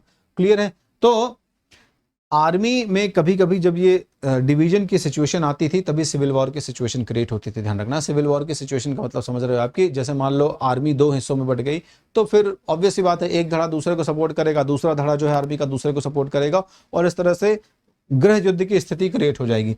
Succession to the throne was based on family descent. Alright, ये लास्ट तक चलेगा, इसमें कोई बहुत ज्यादा हमें डेविएशन देखने को नहीं मिलता है। रोम में ये एक बहुत इंपॉर्टेंट प्रचलन हालांकि हर जगह देखने को मिल रहा है। जहां जहां भी आप पॉलिटिकल डायनेस्टीज के बारे में पढ़ रहे हैं वहां यही होता है कि फैमिली का ही जो मेंबर होता है वो बड़ा लड़का या इस तरह से। लेकिन रोम में ऐसा नहीं कि बड़ा लड़का ही, रोम में क्या है, अडॉप्टेड टाइप का एक प्रचलन चलता था कि ज्यादातर जो होते थे या तो उनके पुत्र होते थे सम्राट के या फिर उनके अडॉप्टेड सन होते थे। तो सक्सेशन जो है कि गद्दी पर कौन बैठेगा आगे जाके वो परिवार का ही व्यक्ति होना चाहिए, या फिर अगर सम्राट ने किसी व्यक्ति को अडॉप्ट किया हुआ है, गोद लिया हुआ है, तो उस व्यक्ति को भी परिवार का हिस्सा मान लेते थे as son as the emperor adopts. जैसे ही एम्परर उस व्यक्ति को अडॉप्ट करता था तो वो भी रॉयल फैमिली का उतना ही इंपॉर्टेंट मेंबर बन गया, और वो फिर अगर नेक्स्ट एम्परर डिक्लेयर कर दिया गया तो फिर कोई और गुंजाइश नहीं है, कोई सेकंड थॉट आएगा नहीं मानने वालों के दिमाग में, ठीक है ना। सब लोग उसको सम्राट की तरह ही कंसीडर करेंगे या सम्राट कंसीडर करेंगे सिंपली, तरह क्या। सो इन द फर्स्ट 2 सेंचुरीज हम देखेंगे, पहली शुरुआती 2 सेंचुरीज में यानी 27 बीसी से लेके शुरुआत के 200 साल की बात कर रहा हूं मैं, फर्स्ट 2 सेंचुरीज में, ठीक है, सेकंड सेंचुरी तक आप देखोगे कि एक्सटर्नल वॉरफेयर काफी कम है। क्यों? क्योंकि एक अच्छे बड़े सिविल वॉर के बाद ऑलरेडी अगस्टस जो है इसने ये प्रिंसिपेट सिस्टम जो है वो बनाया था। तो प्रिंसिपेट सिस्टम बनाने के पीछे ये कॉन्सेप्ट ही था कि अब ये एक long term peace time establish हो रहा है, ध्यान रखना, ठीक है।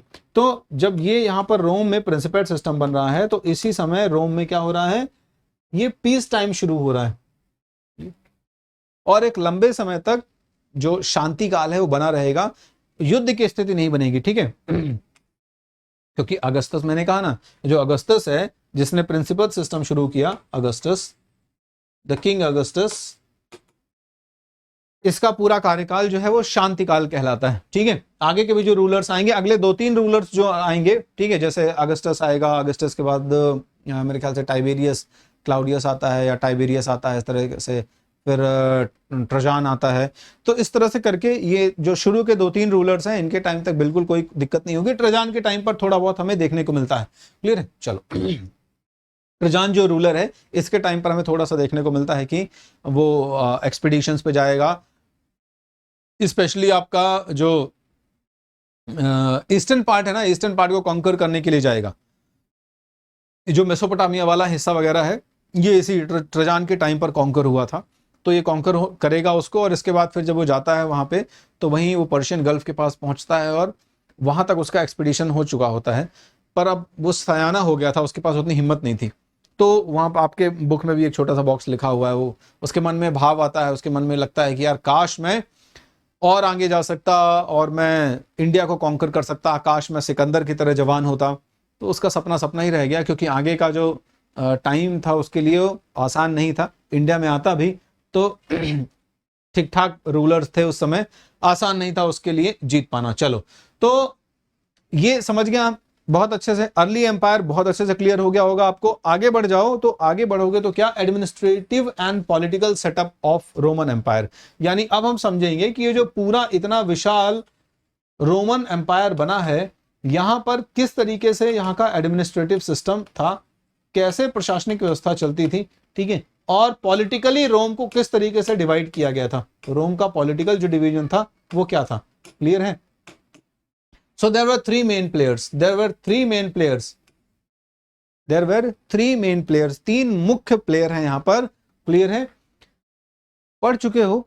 समराइज कर रहा हूं एक तरीके से, और समराइज करने के साथ साथ आप जान भी लो, क्लियरिटी मिल जाएगी आपको। द एम्परर सम्राट है, सम्राट के बाद एरिस्टोक्रेसी है, ठीक है, एरिस्टोक्रेसी में वही सीनेट और वहां के जो इंपॉर्टेंट लोग हो गए, यानी जो वेल्दी क्लास है यहाँ की, जो धनाढ्य रिच सेक्शन है, ठीक है, जो रिच लोग हैं वहां के वो लोग हैं।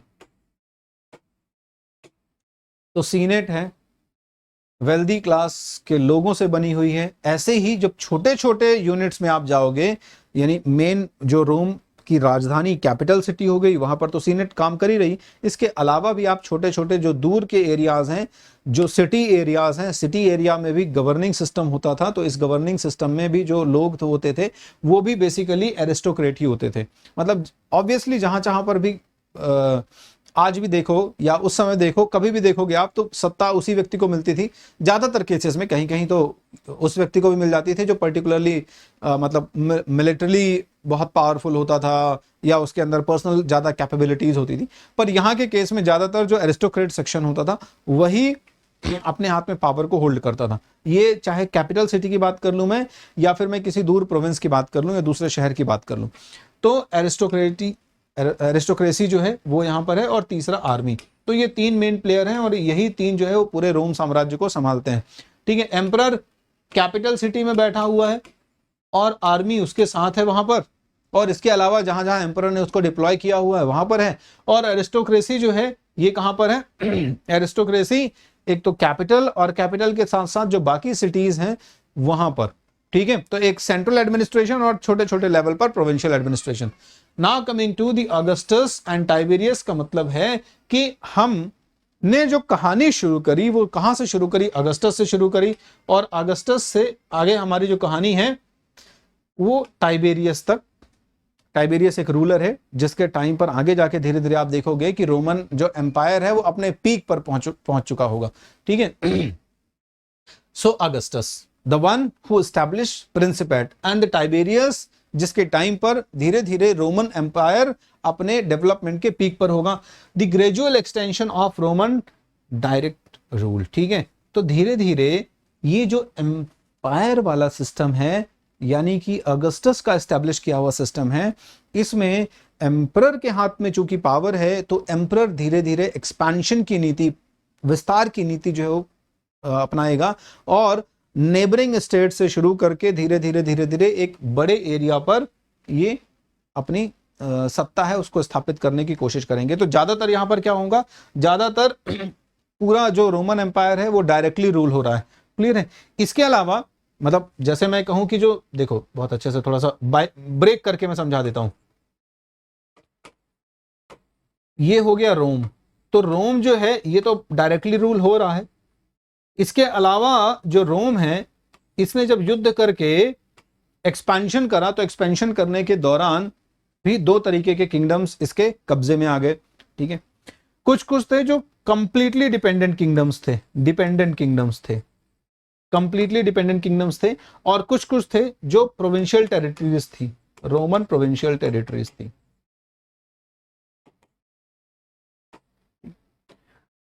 तो ये दोनों डायरेक्टली एक तरीके से रोम का एम्परर ही इनका सुप्रीम अथॉरिटी होगा, ध्यान रखना। क्लियर है? अब प्रोविंशियल टेरिटरी का मतलब ये एक तरीके से कि ये रोम के सम्राट को अपना सुप्रीम हेड मानेंगे। ठीक है, और डिपेंडेंट किंगडम का मतलब कहने का कि एक तरीके से सुप्रीम तो मानेंगे ही, लेकिन मातहत भी हैं और पूरी तरीके से अपनी फ्रीडम के लिए, अपने टैक्सेशन और आदि के लिए, सारी चीजों के लिए, यानी पूरा अपना एडमिनिस्ट्रेशन जो है, अपने पूरे एडमिनिस्ट्रेशन के लिए किसके ऊपर डिपेंडेंट है?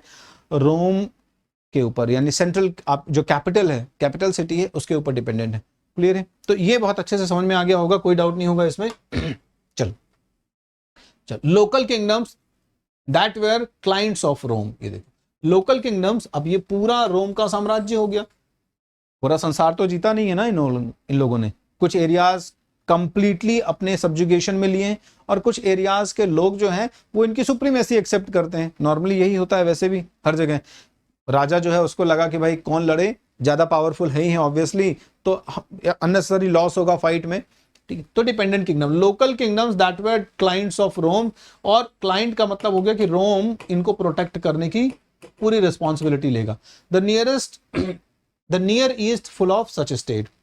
तो पूर्व का जो हिस्सा है, अगर मैं मैप ध्यान दिला दूं आपको, ठीक है, आपने रोम को, ये जो पूरा रोम था आपका, आपने ये ईस्टर्न पार्ट डिवाइड किया था, ये वेस्टर्न पार्ट डिवाइड किया था।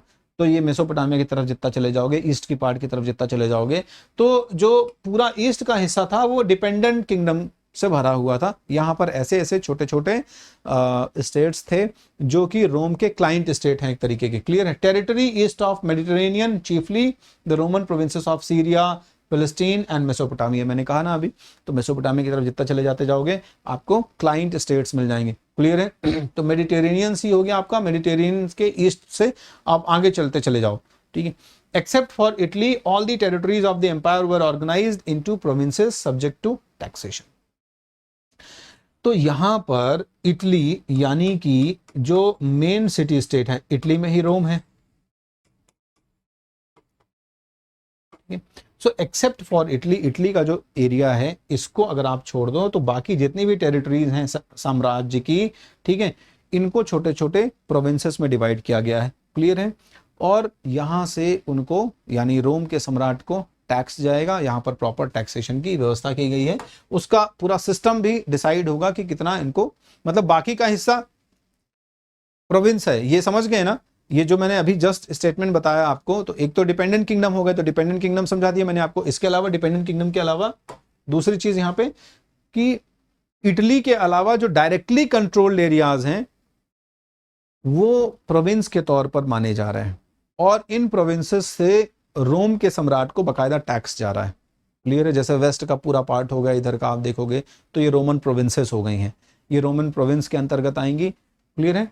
तो आपको दो पार्ट पढ़ाए, डिपेंडेंट और प्रोविंशियल टेरिटरीज। तो प्रोविंशियल टेरिटरीज हैं, और प्रोविंशियल टेरिटरीज से बकायदा क्या है, टैक्स वगैरह कलेक्ट करेगा। ऐसा नहीं है कि डिपेंडेंट किंगडम्स वाले टैक्स नहीं देंगे, वो गिफ्ट्स या बाकी चीजें कभी कभार इस तरह से चीजें देते रहेंगे। क्लियर है? क्योंकि डिपेंडेंट हैं, तो डिपेंडेंट होने के नाते भी तो उनको कुछ ना कुछ एक हमेशा नजराना देना पड़ेगा। लेकिन रेगुलर टैक्सेशन जो है वो इन प्रोविंशियल टेरिटरीज पे एप्लीकेबल है। In second century the Roman empire stretch from Scotland, Armenia and Sahara to Euphrates. ठीक है? यूफ्रेट्स। तो 27 BC से लेके, ठीक है, 17 BC तक आपका अगस्टस रूल कर रहा है, और अगले 300-400 सालों में से जो शुरुआती 200 साल हैं, इन शुरुआती 200 सालों में रोम का अच्छा खासा एक्सपेंशन हो गया। तो आप देखोगे कि रोम की जो सीमाएं हैं वो इधर ब्रिटिश आइल्स की तरफ, ब्रिटिश आइलैंड की तरफ पहुंच रही हैं। ठीक है? नॉर्दर्न पार्ट की तरफ पहुंच गए। स्कॉटलैंड, स्कॉटलैंड जो है वो रोम का हिस्सा हुआ था, और स्कॉटलैंड से लेके इधर आर्मेनिया तक, ठीक है, और इधर नॉर्थ की तरफ देख लो, साउथ की तरफ देख लो आप, सॉरी, साउथ से लेके, साउथ में सहारा से लेके ईस्ट में यूफ्रेट्स की तरफ। ठीक है? तो ईस्ट से वेस्ट और नॉर्थ से साउथ से नॉर्थ, पूरा जो है वो नॉर्थ से ईस्ट की तरफ, ऐसा कुछ कह लूं मैं। ठीक है? अपने आप में ये एक वृहद वास्ट एम्पायर है। क्लियर है? और इस वास्ट एम्पायर की जो पॉपुलेशन थी अप्रॉक्स 60 मिलियन, मैंने कहा शुरुआत में वीडियो के आपको बताया था, more than 50 million population was there. That is a huge population, अच्छी खासी जनसंख्या है। और ह्यूज पॉपुलेशन का दूसरा मीनिंग ये भी है कि पॉपुलेशन आपको क्या देगी, टैक्स देगी ना, ऑब्वियस सी बात है। ज्यादा पॉपुलेशन मतलब ज्यादा टैक्स, और ज्यादा टैक्स मतलब ज्यादा पावरफुल। क्यों? क्योंकि उस पैसे से फिर आर्मी और बाकी चीजों में जो है वो खर्च होगा वो, और इस तरीके से जो साम्राज्य है उसका और कंसोलिडेशन और स्ट्रेंथ उसकी बढ़ेगी, उसका सुदृढ़ीकरण होगा। There was no government in the modern sense. Clear है?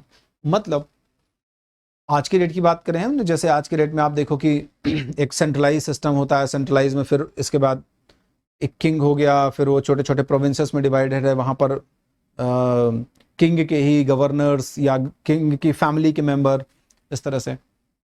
या फिर आज के मॉडर्न सेंस में आप देख लो, तो मॉडर्न सेंस में जैसा एक सिस्टम होता है ना, एक सेंट्रलाइज गवर्नमेंट है, सेंट्रलाइज गवर्नमेंट ने छोटी छोटी प्रोविंसेस में इस कंट्री को बांट रखा है, यहाँ पर भी हेड हैं, और उसके बाद फिर सिटीजन्स। ठीक है? सिटीजन्स को भी अपने हिसाब से छोटे छोटे लेवल पर, जैसे लोकल लोकल लीडर्स होते हैं, जैसे हो गए आपके पार्षद और इस तरीके के। तो मॉडर्न सेंस में जो गवर्नमेंट की बात है, तो मॉडर्न सेंस में गवर्नमेंट का जो फॉर्मेट है जिसमें अकाउंटेबिलिटी मतलब इंश्योर होती है, कुल मिला के अगर मैं कह दूं तो अकाउंटेबिलिटी इंश्योर करने वाला फैक्टर यहाँ पे नहीं दिखता। So there was no government in the modern sense. ठीक है?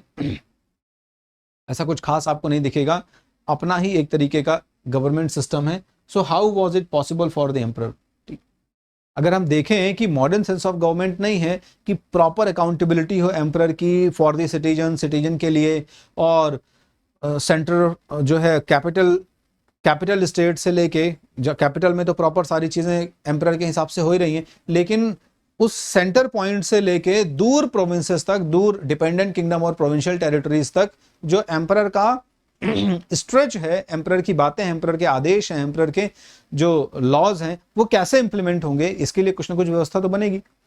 तो आगे जाके हम जो देखते हैं कि धीरे धीरे जो मॉडर्न किंग्स ने, या हम आज मॉडर्न टाइम पर गवर्नमेंट जो देखते हैं कि अकाउंटेबिलिटी के प्रिंसिपल पर काम करती है, कि ग्रास रूट लेवल से लेकर अपर लेवल तक अकाउंटेबिलिटी होगी सिटीजन्स के प्रति रूलर की। इस तरह का कुछ दिखता नहीं, लेकिन उसके बावजूद भी हमें क्या देखने को मिलता है, how was it possible for the emperor to control, ठीक है। इसके बावजूद भी 100% अकाउंटेबिलिटी वाले फैक्टर के अब्सेंस होने के बावजूद भी हम देखते हैं कि यहां पर रोम में जो एम्परर था, he was able to control and manage such a vast and diverse set of territories, यानी इतने जो वास्ट लेवल पर जो टेरिटरी है, इसको बहुत आसानी से रूल कर रहा था, गवर्न कर रहा था।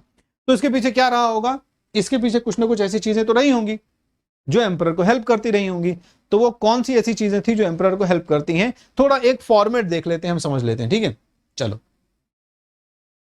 क्या है, कुछ कुछ चीजें डिवाइड की गई हैं। एडमिनिस्ट्रेटिव और पॉलिटिकल सिस्टम जो आप देख रहे हो, इसमें कुछ कुछ चीजें जो है वो ऐसी डिवाइड की गई हैं, जिनको अगर आप समझ लो बहुत अच्छे से, तो ये पूरा एडमिनिस्ट्रेटिव और पॉलिटिकल सिस्टम जो है वो रोम का, वो आपको कब कंफर्म हो जाएगा, ठीक है।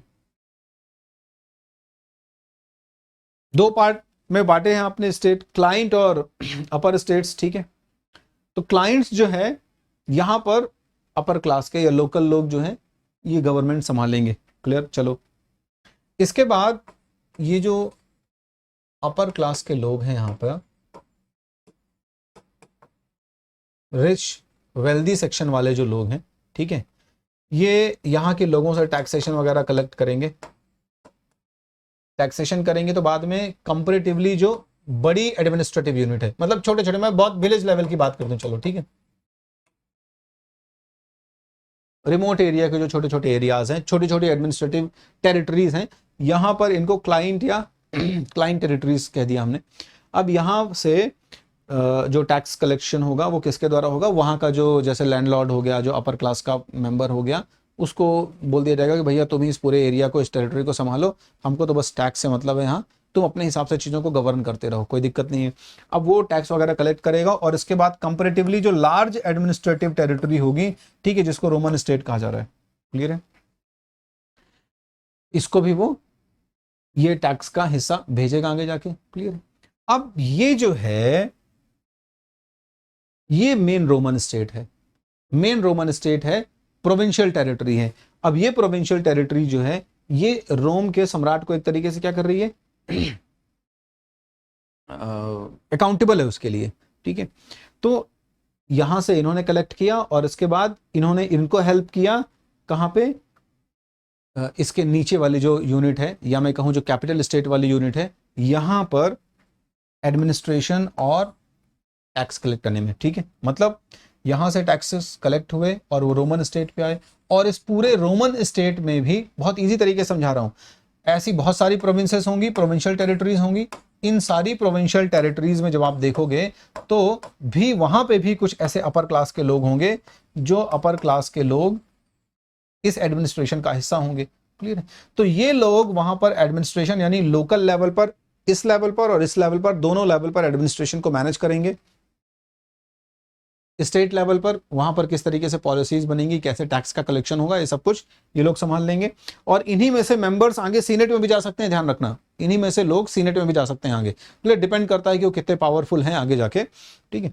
चलो, तो ये यहां और ये यहां, और इन्होंने हेल्प करी प्रॉपर इन लेवल पर एडमिनिस्ट्रेशन मैनेज करने में और टैक्स को कलेक्ट करने में, ठीक है। चलो, तो धीरे धीरे जब लोकल लेवल पर, रोमन स्टेट के लेवल पर, ये जो अपर क्लास के लोग हैं, ये एक्टिवली एडमिनिस्ट्रेशन में इन्वॉल्व हो जाएंगे, और एक्टिवली एडमिनिस्ट्रेशन में इन्वॉल्व होने के साथ साथ टैक्स कलेक्शन में हिस्सा करेंगे, तो इनका भी तो इंपॉर्टेंस बढ़ेगा ना, इनका भी इंपॉर्टेंस बढ़ेगा, और राजा की नजर में आएंगे भी एक तरीके से।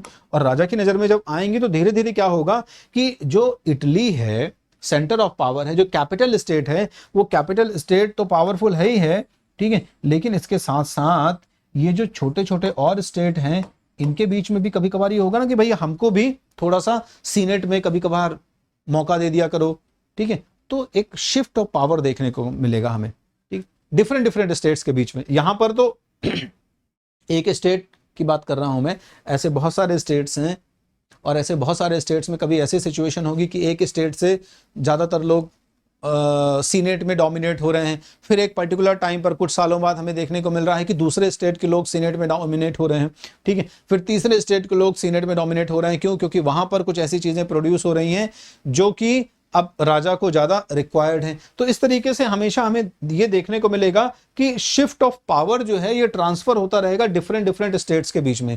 कौन स्टेट कब कितना रेवेन्यू में पार्टिसिपेट कर रहा है, कंट्रीब्यूट कर रहा है, कैपिटल स्टेट, ठीक है। तो इस तरीके से ये हमें बड़ा इंपॉर्टेंट शिफ्ट ऑफ पावर देखने को मिलता है between Italy and the provinces, क्योंकि इटली में जो सीनेट के लोग बैठे हुए हैं ये तो है ही हैं, इनसे भी ज्यादा पावरफुल और रिच लोग कई बार स्टेट्स में हो जाएंगे, इमर्ज होते रहेंगे टाइम टाइम पर।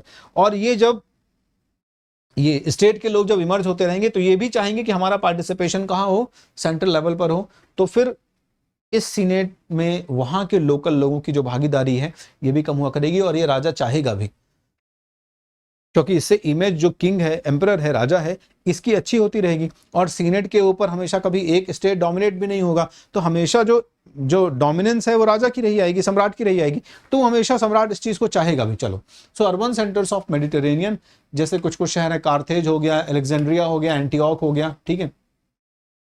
तो ये कुछ ऐसे शहर हैं, ये कुछ ऐसी सिटीज हैं, ठीक है, जो अर्बन सिटीज हैं। और अर्बन सिटीज का सिंपल सा एक मार्क हो गया कि यहां पर क्या है, ट्रेड वगैरह, सर्विसेज वगैरह, मैन्युफैक्चरिंग वगैरह, ये थोड़ा सा ज्यादा लार्ज स्केल पर होगी। तो इसका फायदा क्या होगा, इसका फायदा टैक्स के रूप में देखने को मिलेगा।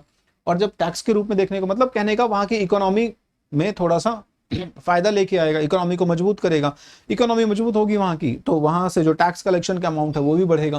क्लियर? तो ये कुछ ऐसे सेंटर्स थे, अलेक्जेंड्रिया, एंटीओक, कार्थेज वगैरह, ठीक है, जो अर्बन सेंटर्स थे। अर्बन सेंटर थे तो यहां से जो रेवेन्यू कलेक्शन था इसका भी अच्छा खासा शेयर था, इसलिए ये एडमिनिस्ट्रेशन या इंपीरियल सिस्टम के बेडरॉक या नींव की तरह सर्व करते थे। क्लियर है? दो through the cities government was able to tax the provincial countryside. ये बहुत अच्छे से क्लियर हो गया, यही मैंने अभी आपको समझाया कि कैसे जो शहर थे छोटे छोटे, इन शहरों के थ्रू गवर्नमेंट जो होती थी वो क्लाइंट या मैं कहूं रिमोट एरियाज के स्टेट्स पर टैक्स जो है वो कलेक्ट कर लेती थी। तो होपफुली बहुत अच्छे से समझ में आ गया होगा, कोई डाउट नहीं होगा इसमें। अगर आपको डाउट है कभी कहीं तो एक बार पीछे करके फिर से समझ लोगे, बहुत अच्छे से समझ में आ जाएगा। मैंने इसको जो एक्सप्लेन करा है वो एकदम बेसिक्स एक्सप्लेन करा है कि मतलब आप ये मान के चलो कि ये रोम हो गया सेंट्रल गवर्नमेंट वाला जहां पे एम्परर है, अब ये इसकी और प्रोविंशियल टेरिटरीज हो गई, यहीं पर कुछ कुछ ऐसे स्टेट्स हो गए जो क्लाइंट स्टेट्स हैं। अब पूरे रोम में यूनिफाइड गवर्नमेंट सिस्टम है, तो जब पूरे रोम में यूनिफाइड गवर्नमेंट सिस्टम है और रोम का सम्राट ऐसा सिस्टम नहीं बना के रखा है जैसा सिस्टम हमने अपने इतिहास की किताबों में और पढ़ा हुआ है आगे जाके, कि राजा अपॉइंट कर रहा है गवर्नर्स को जाके, है ना, अपने ही फैमिली के या अपने सेंट्रल गवर्नमेंट के गवर्नर्स को, ठीक है, और फिर वो गवर्नर्स और अपने सबऑर्डिनेट गवर्नर्स को अपॉइंट कर रहे हैं। मतलब एक सेंट्रलाइज कंट्रोल सिस्टम नहीं है, लेकिन उसके बाद भी रोम के एम्परर का पूरा कंट्रोल है। वो इसलिए है क्योंकि अब ये छोटे छोटे क्लाइंट स्टेट्स हो गए, यहाँ विलेजेस और ये सब मान लो मैं कह दूं, ठीक है, छोटे छोटे शहर हो गए। जैसे अगर मैं विलेज की भी बात कर दूं, छोटा सा गांव है तो इस विलेज का कोई एक लैंडलॉर्ड होगा। अब वो लैंडलॉर्ड जो है वो सिटी के अंडर में है और ये विलेज के लोगों से टैक्स वैक्स सब कलेक्ट करेगा। अब ये सिटी जो हो गई, मान लो जैसे ये एक शहर हो गया, क्लियर है, तो इस सिटी के कुछ मेयर और इस तरीके के कुछ हेड होंगे, वो भी वहां के रिच क्लास ही होंगे, जो रिच क्लास के लोग हैं। ये लोग उस सिटी और इस पूरे विलेज के जो टैक्स हैं उसको मैनेज करेंगे। मतलब इस लैंडलॉर्ड से पूछेंगे भैया कितना टैक्स कलेक्शन हुआ तुम्हारे यहाँ से, बताओ थोड़ा सा, ठीक है। इसके बाद फिर ये कंपैरेटिवली जो और थोड़ा सा बड़े शहर हैं, ठीक है, अब क्या नॉर्मली शहर ही हैं इस तरीके से कनेक्टेड, और इतनी बड़ी कोई प्रोविंस नहीं थी क्योंकि इटली खुद भी अपने आप में एक सिटी ही था, ठीक है। तो अब इस तरह से जो सिटीज़ हैं जैसे कार्थेज और ये अलेक्जेंड्रिया और एंटियोक, ये सारी सिटीज़ हो गई, यहाँ के जो लोग हैं ये भी तो अपने आप में कभी कभार ऐसा होगा ना, पावरफुल होते रहेंगे। तो इनको ही रोमन स्टेट का दर्जा दिया गया है और कुछ भी नहीं है, ठीक है। इन्हीं के थ्रू रिमोट एरियाज पर टैक्सेस वगैरह का कलेक्शन होता था, एडमिनिस्ट्रेशन चलता था, और कभी कभी ये लोग पावर ट्रांसफर या पावर शेयरिंग में भी बड़ा इंपॉर्टेंट रोल प्ले करते थे, क्योंकि इन्हीं में से लोग सीनेट वगैरह में आते थे, ठीक है। तो इस तरीके से इटली और इन जो प्रोविंशियल टेरिटरी के सिटीज हैं इनके बीच में पावर शेयरिंग जैसे सिचुएशन, पावर शेयरिंग का मतलब ऐसा नहीं कि राजा बना दिया है, एडमिनिस्ट्रेशन में पार्टिसिपेशन की बात हो रही है। राजा, एम्परर, सम्राट तो वही है जो रोम में बैठा हुआ है, लेकिन उसके साथ काम करने वाले जो लोग हैं, सीनेट के जो मेंबर्स हैं, एडमिनिस्ट्रेशन के जो पार्ट हैं, अथॉरिटीज हैं, ये लोग जो है अब सिर्फ जरूरी नहीं कि इटली में से ही होंगे, ये लोग अलेक्जेंड्रिया से भी हो सकते हैं, एंटियोक से भी हो सकते हैं, कार्थेज से भी हो सकते हैं, ठीक है, मेसोपोटामिया से भी हो सकते हैं, किसी दूसरे शहर से हो सकते हैं। होपफुली अब आपको ये क्लियर हो गया होगा। तो हम आगे बढ़ते हैं यहां से। Around second and third centuries provincial upper class started dominating the administration. Clear हो गया, ठीक है। यही बात मैं आपको समझाने की कोशिश कर रहा था अभी कि जैसे जैसे हम आगे बढ़ेंगे, शुरुआत के 200 साल तो ठीक ठाक है, शांति है, लेकिन 200 साल के और अगले 200 साल, 400 साल की बात है लगभग, 476 क्या एडी के बाद फिर क्या होगा, आप देखोगे कि रोम में कुछ इश्यूज आने शुरू हो रहे हैं, ठीक है। So second and third century तक आप हम देखते हैं वहां पर कि जो प्रोविंशियल अपर क्लास है, जो प्रोविंशियल टेरिटरीज हैं छोटी छोटी, इन प्रोविंशियल टेरिटरीज में जो अपर क्लास के लोग हैं, ठीक है, ये भी डोमिनेट होंगे एडमिनिस्ट्रेशन में। क्यों डोमिनेट होंगे? ऑब्वियस सी बात है ना, ये अच्छा खासा रेवेन्यू राजा को भेज रहे हैं, तो राजा की नजर में नहीं आएंगे कि इस जगह से, इस स्टेट से अच्छा खासा रेवेन्यू आ रहा है। तो अब वो व्यक्ति अगर चाहेगा कि मैं मिलिट्री में भी हेल्प कर रहा हूं, मैं एडमिनिस्ट्रेशन में भी हेल्प कर रहा हूं, तो क्यों ना मैं कभी राजा के साथ भी रह लूं कुछ समय, ठीक है, रोम के पैलेस में भी कुछ समय, सीनेट में भी कुछ समय गुजारूं। तो they govern the provinces and govern the armies, ठीक है। तो ये जो लोग हैं जो डोमिनेट होंगे, ठीक है, ये लोग प्रोविंसेस को तो गवर्न करेंगे ही, आर्मी में भी कंट्रीब्यूट कर रहे हैं। Gradually they became more powerful than the senatorial class, और धीरे धीरे ये लोग सीनेट के उन सदस्यों से जो सिर्फ इटली के हैं, बैठे हुए हैं, अपनी संपत्ति तो बढ़ा ही रहे हैं, कोई बहुत ज्यादा बड़ा काम भी नहीं कर रहे हैं, ठीक है। तो राजा के नजर में जब ये आएंगे तो राजा को लगेगा कि ये जो छोटे एरिया से एक बड़ा इंपैक्ट क्रिएट करके अगर आ रहे हैं, तो क्यों ना इनको भी मैं सीनेट का पार्ट बनाऊं, बजाय उनके कि जो कई सालों से बने हुए हैं और इनहेरिटेंस चल रहा है, डिसेंडेंस चल रहा है कि भाई पिता था सीनेट का मेंबर तो पुत्र भी सीनेट का मेंबर बन गया, इस तरह से, और उनके अच्छे खासे बिजनेस भी चल रहे हैं साथ साथ। तो सीनेट का काम जो है, सीनेट की जॉब जो है वो तो साइड जॉब है इनकी, इनकी आमदनी इतनी ज़्यादा है कि बाकी बिजनेस और बाकी सारी चीज़ों से ये अपना काम चलाते हैं मेन रूप से, या यहाँ की जो आय है उसका इस्तेमाल करके अपने बाकी बिजनेस चला रहे हैं। तो जो लोग मेनली डेडिकेटेड हैं इस काम के लिए, क्यों ना हम उनको भी कभी कभार सीनेट का सदस्य बनाएं। तो आगे जाके एक रूलर है भी गैलेनियस, ठीक है, 253 से 68 तक रहेगा। और आप देखो गैलेनियस ने क्या किया, excluded senators from military command. धीरे धीरे सीनेटर्स की पावर को उसने कम करना शुरू किया। कैसे? सीनेटर्स के हाथ में मिलिट्री के अफेयर्स जो हैं उनको बंद कर दिया देना, उनसे धीरे धीरे मिलिट्री रिलेटेड जो अफेयर्स हैं वो छीनना शुरू कर दिया कि भाई आप आर्मी को कमांड, एम्परर जो है वो मैनेज कर लेगा इन चीजों को। तो अब सीनेट जो है, सीनेटर्स बेसिकली ये लोग मिलिट्री कमांड ना दिया करें, ये एम्परर के हाथ में रहेगा, in order to prevent control of the empire from falling into their hands. क्यों?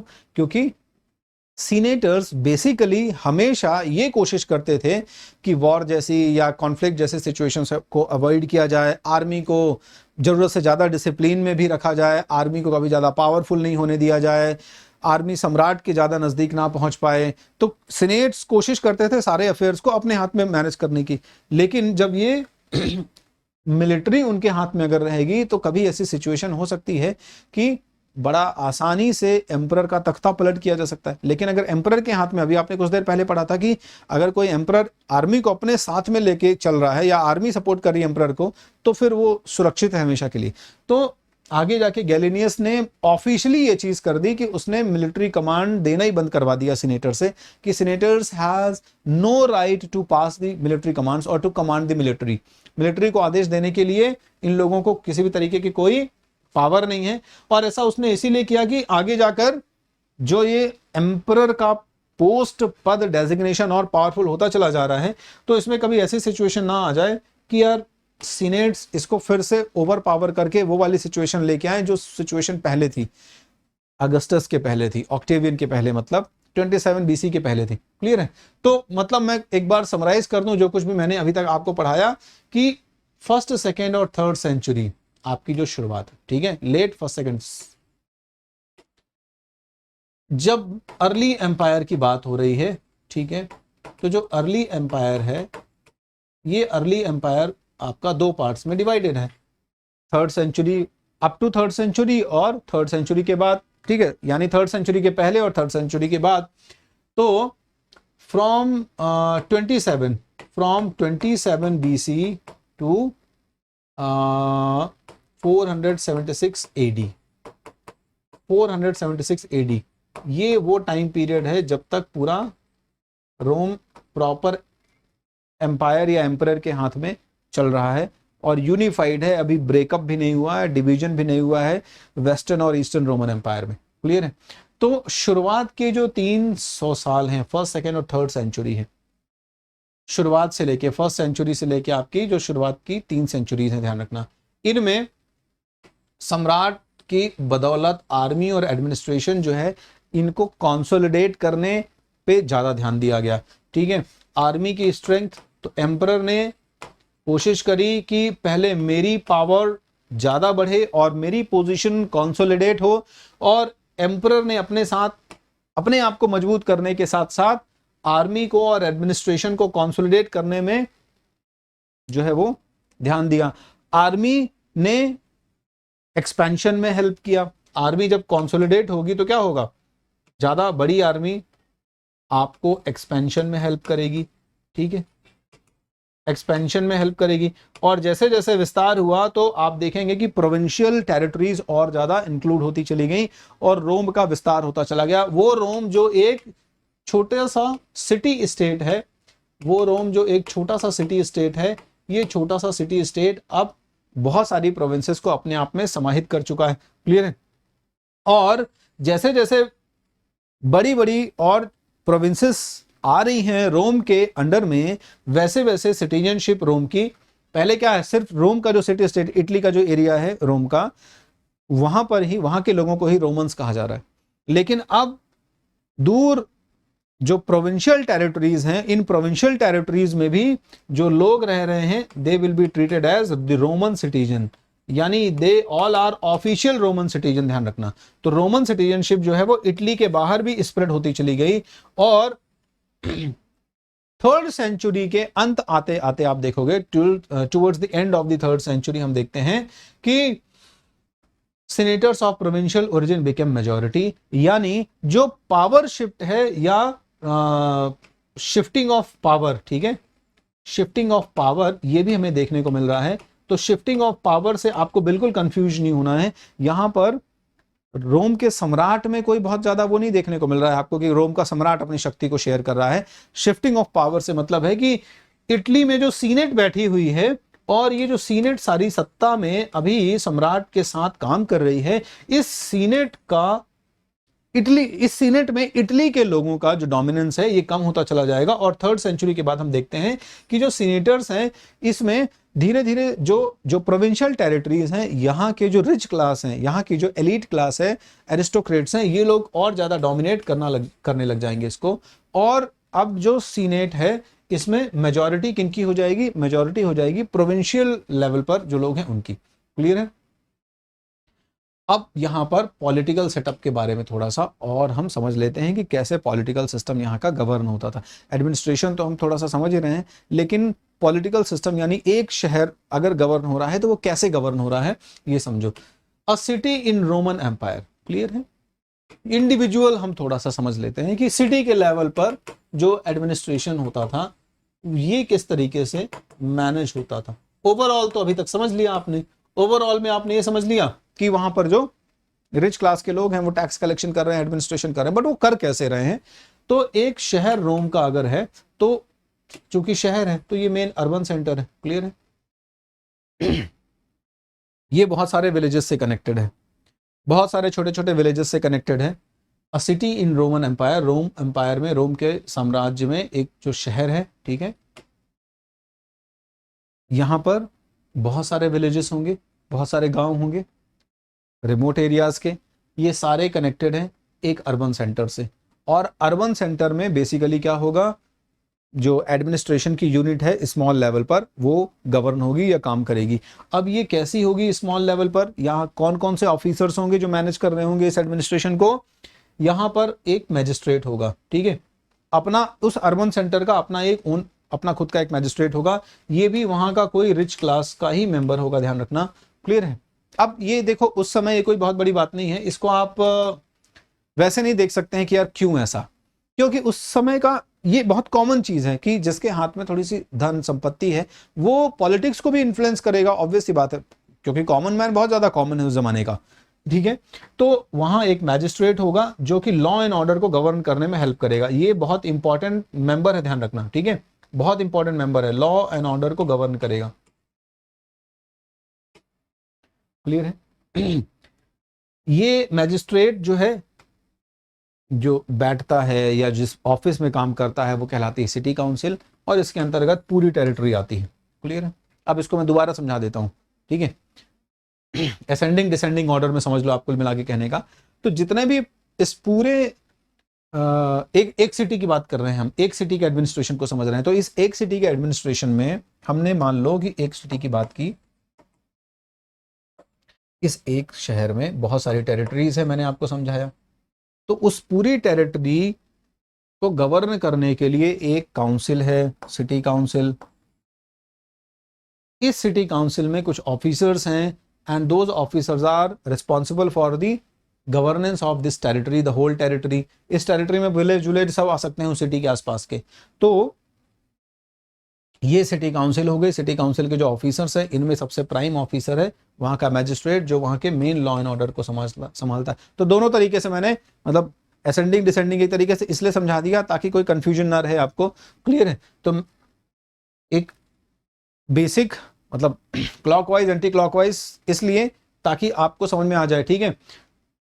Urban centres, territories are managed by the city council, the officer of the city council magistrate. या दूसरी बात आप ऐसा भी कह सकते हो कि पूरे अर्बन सेंटर का एक हेड होता था मैजिस्ट्रेट, और मैजिस्ट्रेट बेसिकली अकेला थोड़ी संभाल रहा है, उसके पास और ऑफिसर्स हैं, और इन ऑफिसर और मैजिस्ट्रेट को मिला के एक काउंसिल बनी है, उसको सिटी काउंसिल कह रहे हैं आप। इस सिटी काउंसिल के अंतर्गत इस अर्बन सेंटर और नेबरिंग पूरे विलेजेस से एक पर्टिकुलर टेरिटरी है, ध्यान रखना, एक टेरिटरी, एक डिफाइंड टेरिटरी है, ये डिफाइंड टेरिटरी है, और ये जो डिफाइंड टेरिटरी है इस टेरिटरी के लिए ये लोग रिस्पॉन्सिबल है। होपफुली ये क्लियर हो गया होगा। आगे बढ़ते हैं हम। Elected officials, okay, so magistrate was the elected official. थोड़ा सा और डिटेल में समझ लो, इसका मतलब ऐसा नहीं है कि बाकायदा बैलेट पेपर है या इलेक्ट्रॉनिक वोटिंग मशीन चली गई है, चुनाव हो रहा है और सब लोग जाके वोट कर रहे हैं। ध्यान रखना ऐसा ओपन वोटिंग सिस्टम नहीं था वहां पे, ठीक है ना, इस तरह से इलेक्शन नहीं होता था। So magistrate was there, so this post of magistrate was basically elected. The king of the Rome was highest executive magistrate. हर सिटी का अपना मैजिस्ट्रेट तो है ही है, लेकिन जो रोम सिटी का एम्परर है वो हाईएस्ट एग्जीक्यूटिव मैजिस्ट्रेट है। मान लो कभी कोई अनसेटिस्फाइड है वहां के लोकल डिसीजन से, है ना, वहां के लोकल मैजिस्ट्रेट के डिसीजन से वो थोड़ा सा सेटिस्फाइड नहीं है, तो फिर वो कहां जा सकता है, रोम के सम्राट के पास जा सकता है, ठीक है। और जब वो रोम के सम्राट के पास जाएगा, रोम के सम्राट का जो डिसीजन होगा वही बाइंडिंग डिसीजन होगा, क्लियर है। City council, the focal aristocracy constituted a council, clear है। तो मैजिस्ट्रेट और मैजिस्ट्रेट के साथ मिलकर जो सिटी के और कुछ रिच एरिस्टोक्रेट्स हैं ये लोग सिटी काउंसिल बना रहे हैं, क्लियर है। तो सिटी काउंसिल में भी कौन लोग हैं, उस क्षेत्र विशेष के कुछ धनाढ्य, कुछ रिच, कुछ एलीट क्लास के मेंबर्स हैं, ठीक है। और टेरिटरी मतलब मैंने आपको समझा दिया कि उस पूरे एरिया में उस जो सिटी डिफाइन की गई ये रोम का सम्राट डिफाइन कर लेगा। उसने एरियाज जीत लिए, जीतने के बाद फिर जब वो डिवाइड करेगा तो बता देगा यार एक काम करो, इस पूरे एरिया को एक सिटी डिक्लेयर कर दो। अब उस सिटी के अंदर में जो कुछ भी जितने विलेज आ रहे होंगे, मेन शहर का जो अर्बन एरिया आ रहा होगा, वो सब कुछ एक टेरिटरी काउंट किया जाएगा। ठीक है, वो पूरा मिला के एक टेरिटरी काउंट किया जाएगा। क्लियर है? चलो, advantage of living in the city. अब कोई व्यक्ति अगर शहर में रह रहा है तो उसका क्या फायदा है? अगर आप शहर में रह रहे हैं तो इसका कुछ ना कुछ लाभ होगा, और अगर आप शहर में नहीं रह रहे हैं तो कुछ ना कुछ नुकसान होगा। तो आइए समझते हैं कि शहर में रहने के क्या फायदे हैं और शहर में ना रहने के क्या नुकसान हैं। रोमन एम्पायर में सिटीज का कॉन्सेप्ट क्या है ये आप बहुत अच्छे से समझ चुके हो। ठीक है, सिटी के बारे में अभी हम समझ चुके हैं। सिटी क्या है? एक टेरिटरी है और कुछ भी नहीं है, एक प्री डिफाइंड टेरिटरी है। And who will define this territory? कौन डिफाइन करेगा कि पर्टिकुलर एरिया या पर्टिकुलर टेरिटरी एक सिटी है? ऑब्वियसली सिटी स्टेट जो है, यानी सेंट्रल गवर्नमेंट जो है, रोम एम्परर, ठीक है, सीनेट, ये लोग मिलके जो है ये डिसाइड कर रहे हैं बेसिकली कि पर्टिकुलर एरिया डेजिग्नेटेड है एक टेरिटरी के लिए। तो वही टेरिटरी जो है वो सिटी कंसीडर की जा रही। एक सिटी और दूसरी सिटी का जो टेरिटरी होता था ये कभी भी डिस्प्यूटेड नहीं होगा। मतलब मैं कह दूं कि इस पर्टिकुलर सिटी का जो टेरिटरी है, इस सिटी की टेरिटरी में बिल्कुल भी ऐसा नहीं हो जाएगा कि एक सिटी दूसरे सिटी के टेरिटरी में आ रही हो। मतलब हर एक सिटी का अपना जो प्री डिफाइंड एरिया है, टेरिटरी है, वो इंडिपेंडेंट है। क्लियर है? और उस एरिया में वो मैजिस्ट्रेट, सिटी काउंसिल और ये लोग मिलकर रूल करेंगे, या मैं कह दूं कि लोकल एडमिनिस्ट्रेशन और पॉलिटिकल सिस्टम को संभालेंगे। ऐसा रूल तो एक यूनिफाइड ही है। ठीक है, रूल सिर्फ एम्परर ही कर रहा है। तो होपफुली ये टेरिटरी क्लियर हो गया होगा। अब इन सिटीज के जो टेरिटरी हैं, इन टेरिटरीज में बहुत सारे विलेजेस हैं।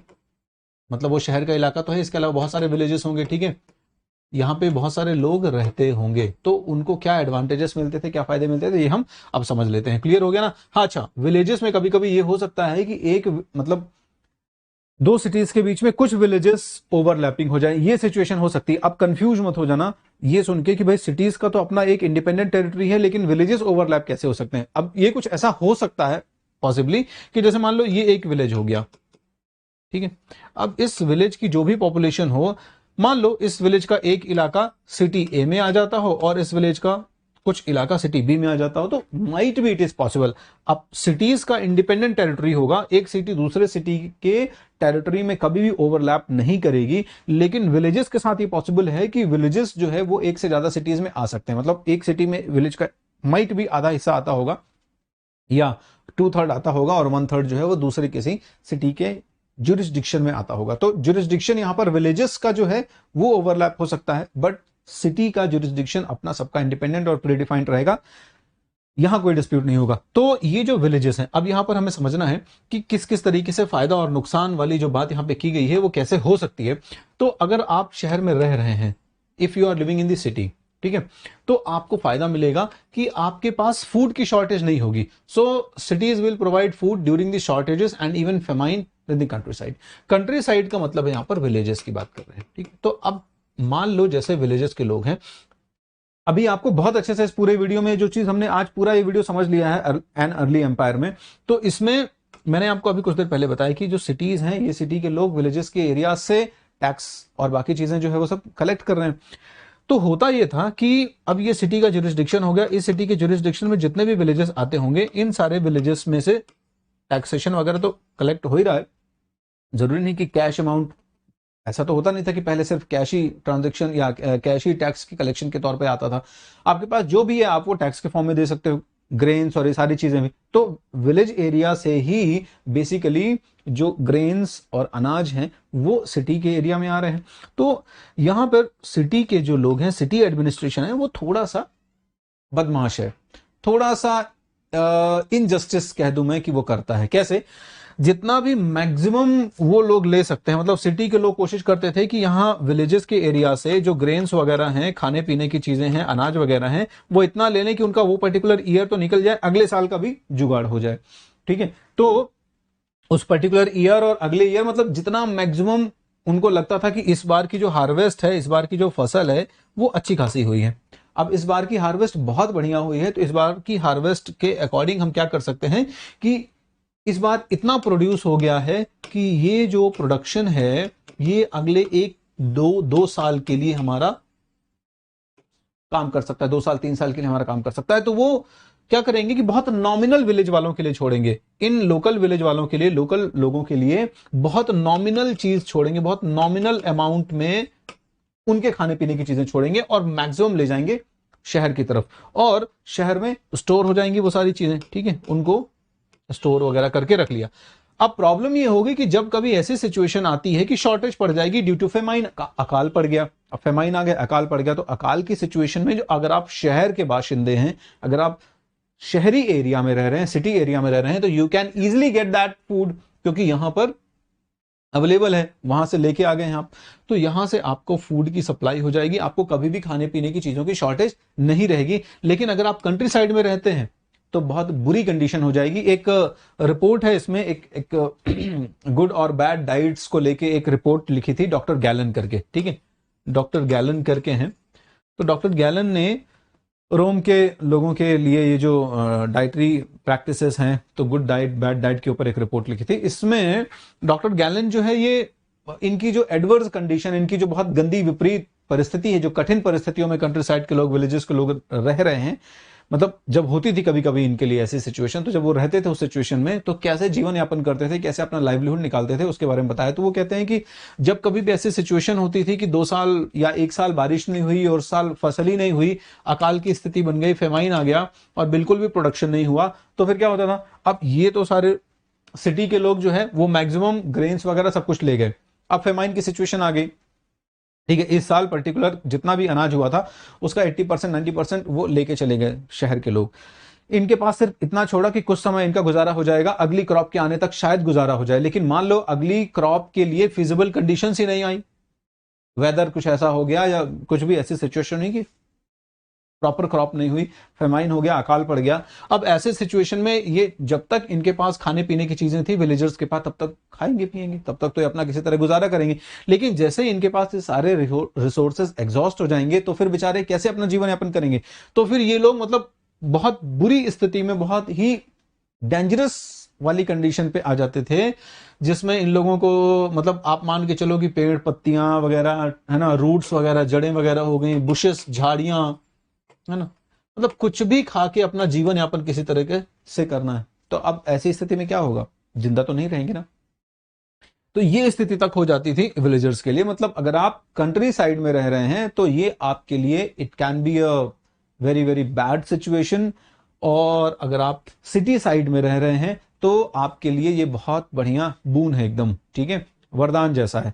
तो एडवांटेज है शहर में रहने का। अगर आप शहरी जीवन में हैं, रोम में, वो भी शहर में रह रहे हैं, तो आपको फायदे हैं, एडवांटेजेस हैं, मरोगे नहीं कम से कम खाने पीने की वजह से, क्लियर है, बाकी चीजों की वजह से भले मर जाओ, बीमारी वगैरह की वजह से। Then Roman cities had some public buildings. अब रोम में इसके अलावा क्या देखने को मिलता है, रोम में इसके अलावा पब्लिक बिल्डिंग्स देखने को मिलती है। मतलब रोम का जो सम्राट है वो शहरी इलाके में अगर आप रह रहे हो तो ठीक है, अगर आप मेन रोम इटालियन सिटी पे रह रहे हैं वहां पे, तब तो आपको बहुत बढ़िया फायदा होने वाला है।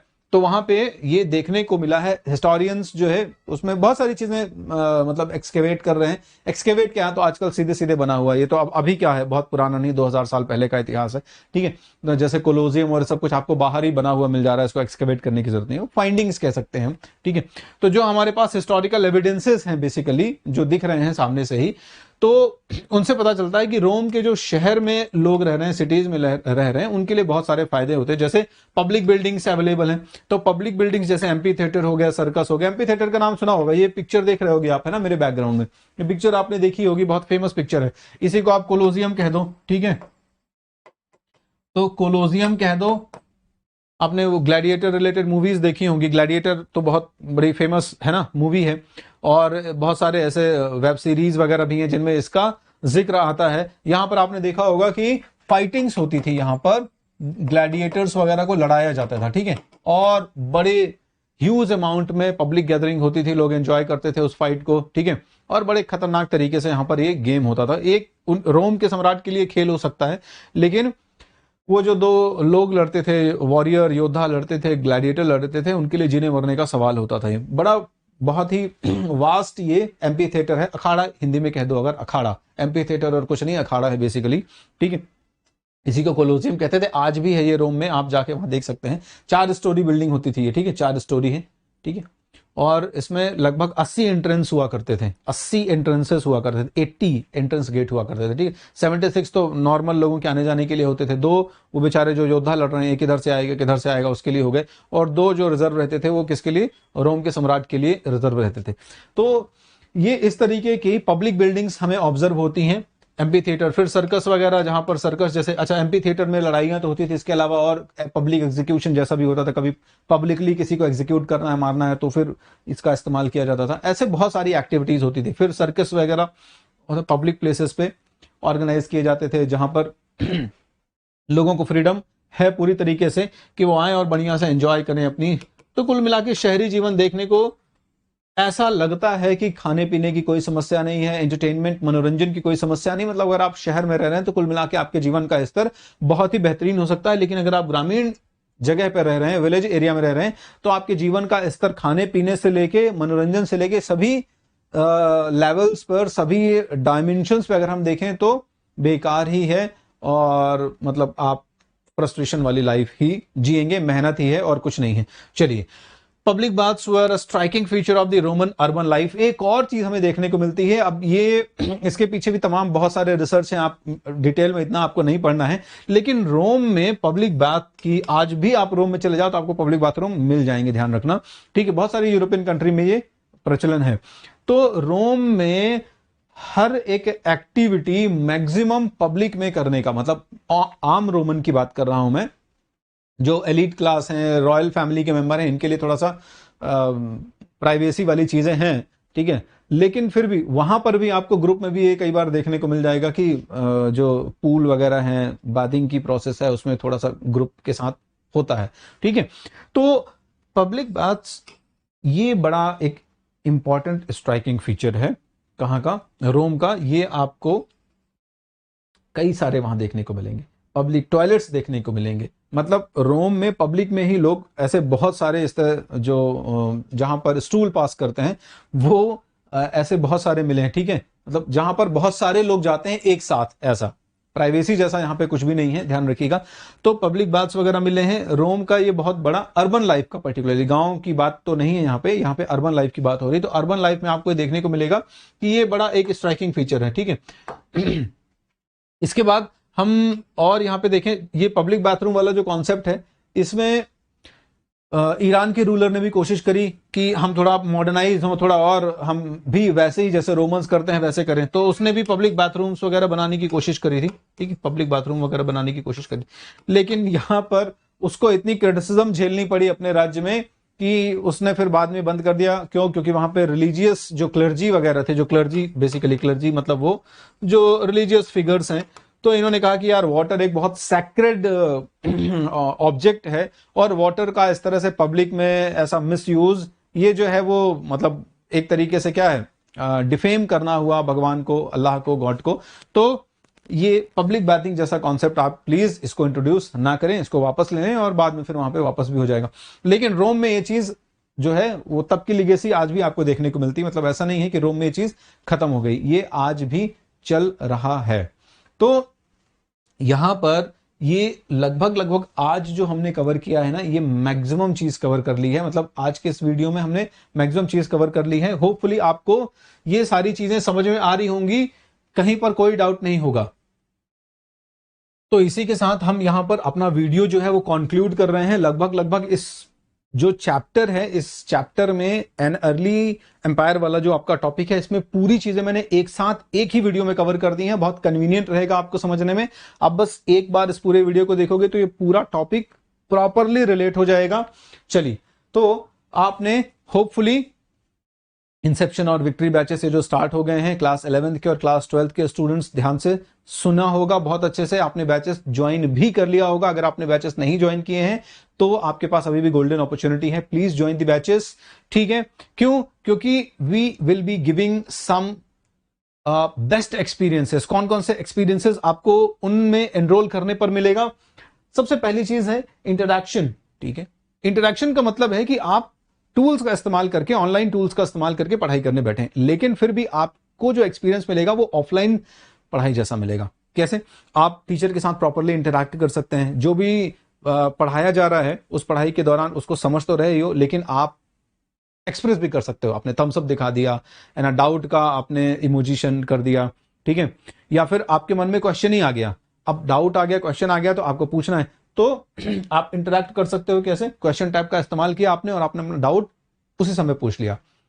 टीचर ने आपके डाउट को रिप्लाई कर दिया, आपका डाउट रिजॉल्व हो गया। इसका मतलब कि आपको एक तरीके से पूरा रियल जो है वो ऑफलाइन एक्सपीरियंस मिल गया। इंटरेक्शन तो वैसे ही हो रहा है, मतलब जैसे आप यूट्यूब पे बैठे हैं तो यूट्यूब पे आपको सिर्फ एक तरीके से वन वे कम्युनिकेशन हो रहा है, मैं पढ़ा रहा हूं और आप सुन रहे हैं, लेकिन यहां पर टू वे कम्युनिकेशन पॉसिबल हो जाएगा।